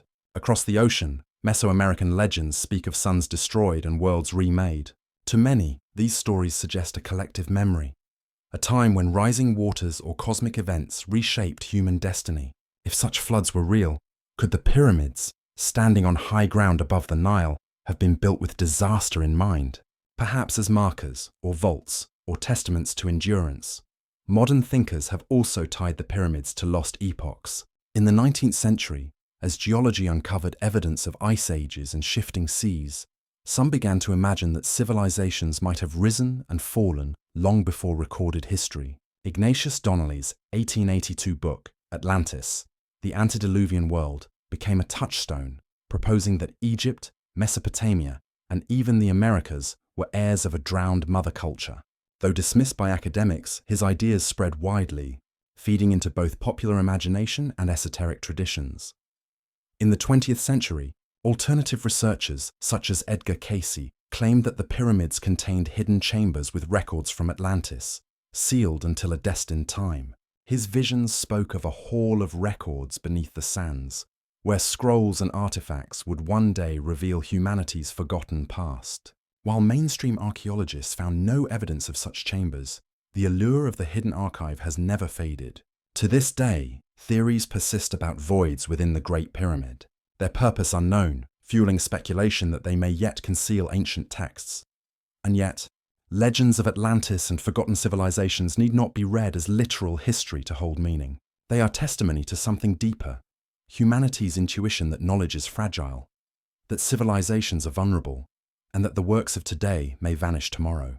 When people looked upon the pyramids, they saw not just stones, but survival, structures that endured when all else crumbled. It is little wonder that they imagined the pyramids as vessels of memory, containing wisdom from before the flood, before the fall, before the turning of ages. What lingers is the question of origins. Did the Egyptians invent the pyramid form in sudden brilliance, or did they inherit echoes of an older, unrecorded tradition? Were the alignments with stars, the mastery of geometry, the scale of ambition purely the fruit of dynastic Egypt, or the flowering of seeds planted long before? Without inscriptions to tell us otherwise, the pyramids remain ambiguous, their silence inviting projection. The desert wind moves across the plateau, carrying with it millennia of speculation. Atlantis, Zep-Tepi, antediluvian sages, all names for a longing, a sense that Egypt's monuments are not merely of Egypt, but of humanity itself, standing at the threshold between memory and forgetting. Perhaps the legends of Atlantis endure not because they are true in fact, but because they are true in spirit. They reflect our awareness of fragility, our fear of loss, and our hope that wisdom might outlast disaster. And so, as twilight deepens over Giza, the pyramids rise not just as tombs or monuments, but as symbols of resilience. Whether built by hands remembered or hands forgotten, whether rooted in Egypt alone or in the echoes of a drowned world, they preserve their enigma. They do not confirm Atlantis, nor do they deny it. Instead, they wait, silent, as if daring us to listen, to the myths, to the stones, and to the memory of civilizations long vanished beneath the tides of time. Chapter 23. The Pyramid. Texts and the Afterlife Journey. In the stillness of Saqqara's sands, within the crumbling stone of pyramids now weathered by 4,000 years, words whisper from the walls. These are not words of labor or construction, nor records of kings and their deeds. They are invocations, chants, hymns, and spells, etched into stone as if to bridge the realm of the living with the eternal beyond. These inscriptions are known as the Pyramid Texts, the oldest surviving body of religious writing in human history. They first appear in the Pyramid of Unas, the last king of the 5th dynasty, around 2350 BCE. From floor to ceiling, the narrow chambers are covered with vertical lines of hieroglyphs, cut into limestone with a precision that defies their age. The words themselves are luminous in their intent. They do not mourn the king's death, but proclaim his resurrection. Through them, Unas is transformed from mortal pharaoh into a star among the imperishable lights of the northern sky. These texts reveal a vision of the pyramid as something far greater than a tomb. To the Egyptians, the king was not simply buried, he was launched. The pyramid, with its sloping sides pointing upward, was a cosmic ramp, a bridge of stone toward the heavens. Each spell, each utterance, was a step in that ascent. The king rises like the falcon, joins the company of Ra, sails with Orion, and takes his place among the undying stars. The pyramid texts are not uniform. They are a mosaic of hundreds of spells, some intended to protect the king from dangers in the afterlife, others to guide him through celestial gates. Certain utterances command the doors of heaven to open. Others invoke the gods by name, binding them to accept the king into their realm. Still others speak of transformation, where the pharaoh becomes air, fire, water, or starlight itself. This multiplicity hints at a tradition already ancient by the time of their carving. Fragments of liturgies handed down from temple to temple, now frozen into stone. And yet, when we turn back to Giza, to Khufu's Great Pyramid, we find no such inscriptions. Its chambers are silent, its walls bare. No spells adorn the granite blocks of the king's chamber. No hymns rise from the narrow corridors. Why? Was it deliberate? An intentional silence guarding mysteries too sacred to carve? Or did Khufu's pyramid belong to an earlier phase, before the practice of inscribing words within stone had taken form? Some have suggested that the very geometry of the Great Pyramid is its text. The ascending passage, the grand gallery, the shafts pointing to Orion and Sirius. Perhaps these were themselves the spells, written not in hieroglyphs but in architectural form. The pharaoh's soul did not require words. It required alignment, proportion, harmony with the cosmos. In this interpretation, the pyramid texts of Saqqara are commentaries, not blueprints, late echoes of a design first expressed silently in stone at Giza. The texts also illuminate the Egyptian view of kingship. The pharaoh was not merely ruler of the two lands, he was the axis through which heaven and earth were joined. His death was not an end but a transformation, ensuring that the cosmic order, Ma'at, was sustained. When the king ascended, he carried Egypt with him, securing fertility, balance, and the cycle of life. The pyramid was therefore not private but collective. Its spiritual machinery preserved the entire kingdom by preserving its king. Among the most haunting passages are those describing the pharaoh's celestial feast. In one spell, the king devours the gods themselves, absorbing their essence to gain immortality. In another, he sails with the sun god Ra in the solar bark, cutting across the sky in endless renewal. Elsewhere, he becomes Orion, the hunter, his soul twinned with the stars that rise each night above the desert horizon. These images are not metaphors alone. They were believed realities, enacted through ritual and architecture alike. The presence of these texts in later pyramids, but not at Giza, has long troubled scholars. Were the words a new innovation, or had they once existed in another form now lost? The vast subterranean chambers beneath the step pyramid of Djoser at Saqqara, built centuries earlier, show that ritual complexity preceded Giza. If writing was absent, it may have been because the knowledge was spoken, sung by priests in ceremonies rather than inscribed. Perhaps the silence of Giza was the silence of secrecy, a knowledge never meant for public walls. There is also the unsettling possibility that the texts themselves hint at something older. Their imagery of ascension, transformation, and celestial union feels fully formed, as though distilled from traditions already ancient by the 5th dynasty. Could they preserve fragments of an even earlier religious philosophy, inherited from a forgotten age? If so, then the Great Pyramid, silent but geometrically precise, may embody the primal form of a cosmic doctrine later put into words. Modern readers, standing in the dim light of Saqqara's burial chambers, often sense the profound strangeness of the pyramid texts. Their language is ritual, repetitive, dreamlike.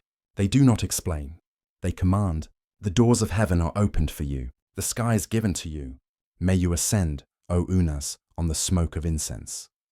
Such words are incantations, meant to be performed, to resonate in the stone corridors as the king's body lay in place. One can imagine priests chanting these lines, their voices echoing against limestone walls, while the desert sun set beyond the necropolis.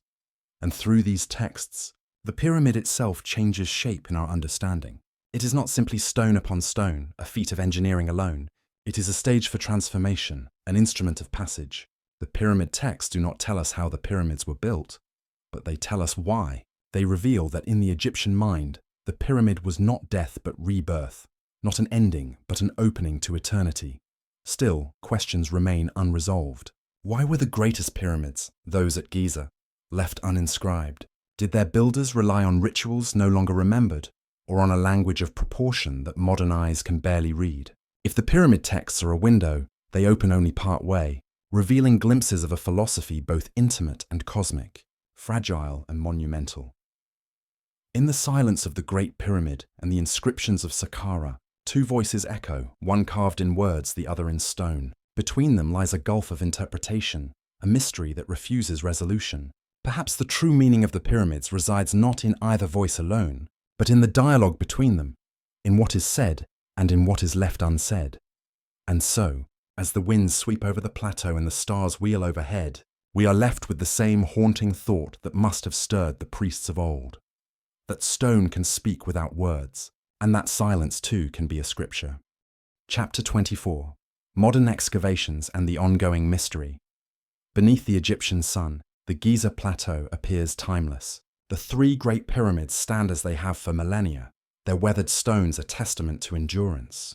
To the casual observer, they seem fully known, studied, measured, dissected by centuries of scholars. Yet in truth, the pyramids are anything but solved. Even after 200 years of scientific excavation, they continue to guard their mysteries, offering fragments of revelation while concealing deeper truths still entombed in silence. The age of modern excavation began in earnest during the 19th century. Explorers like Giovanni Belzoni, Richard Weiss, and Auguste Mariette pried their way into chambers sealed for thousands of years, often using brute force rather than careful science. They dynamited passages, stripped away casing stones, and carried off treasures to fill European museums. What they sought were relics. What they left behind were scars.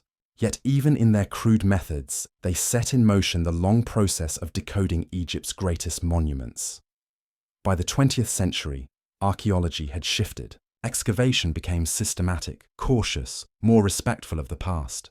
The pyramids were mapped in exquisite detail, their measurements recorded with mathematical precision.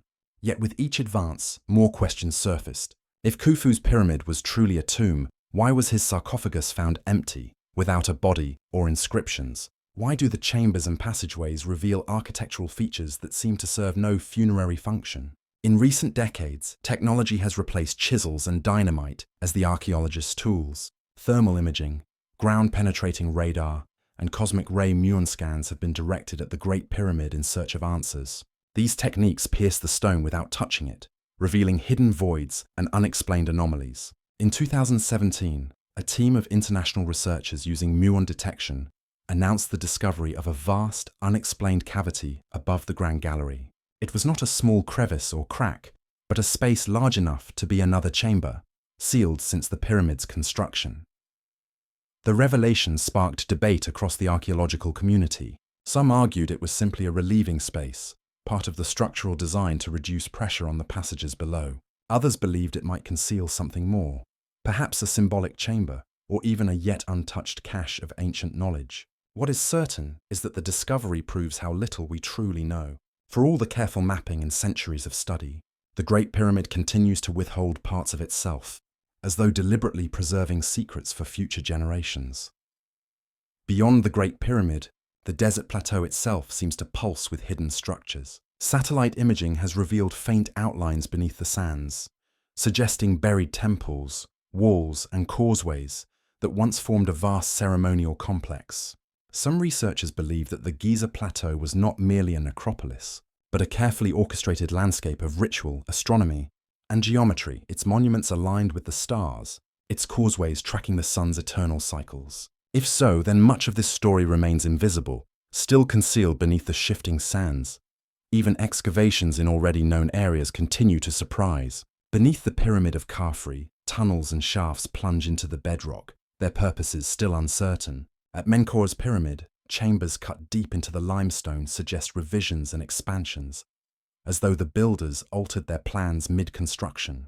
Each anomaly resists simple explanation, hinting at layers of design that extend beyond mere burial. The Sphinx, too, has been probed with radar and seismic surveys. Some studies hint at cavities beneath its pores or within its body, spaces that may contain relics or inscriptions. Egyptian authorities remain cautious, often dismissing such claims, yet the very existence of unexplored voids fuels speculation. Were these chambers intentional, Hidden repositories for texts or tools? Or are they simply natural fissures, misinterpreted by hopeful eyes? The paradox of modern excavation is that technology both reveals and obscures. Each new scan uncovers anomalies, yet without physical access, their meaning remains speculative. Archaeologists hesitate to cut into the Great Pyramid or the Sphinx for fear of damaging them, leaving tantalizing discoveries suspended in ambiguity. It is as if the monuments themselves conspire with the desert, offering glimpses of truth while retreating into silence. And then there is the mystery of the workers' village, unearthed just south of the Sphinx. Excavations revealed bakeries, workshops, and barracks where the laborers of Giza lived. Far from the image of enslaved masses, the evidence shows a well-fed, organized workforce, skilled artisans who labored with pride. Yet even here, questions persist. Why was such immense effort devoted to monuments that served no clear economic purpose? What belief, what vision of eternity drove a society to expend such colossal resources? The more we uncover, the less certain we become.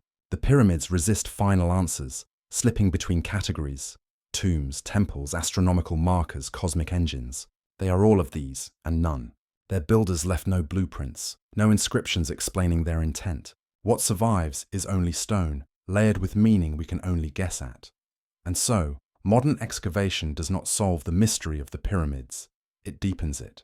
With every new scan, every hidden void revealed, we are reminded that the Giza Plateau is not a relic, frozen in time. It is a living enigma, still speaking, still guarding. The desert buries and unveils in equal measure, granting us fragments while withholding the whole. Perhaps this is the true legacy of the pyramids. Not answers, but the enduring tension between what is known and what remains beyond reach. They are monuments not only to ancient kings, but to the human hunger for understanding, a hunger that has never been satisfied. As night falls over Giza and the stars wheel above, the pyramids stand as they always have, immense silhouettes against the horizon. Beneath their stones lie chambers undiscovered, passages unexplored, voids still waiting. 200 years of excavation have only touched the surface. The mystery endures, and with it, the haunting sense that these ancient structures are not finished with us yet. They are still speaking, still guarding, still alive in the silence of the desert night.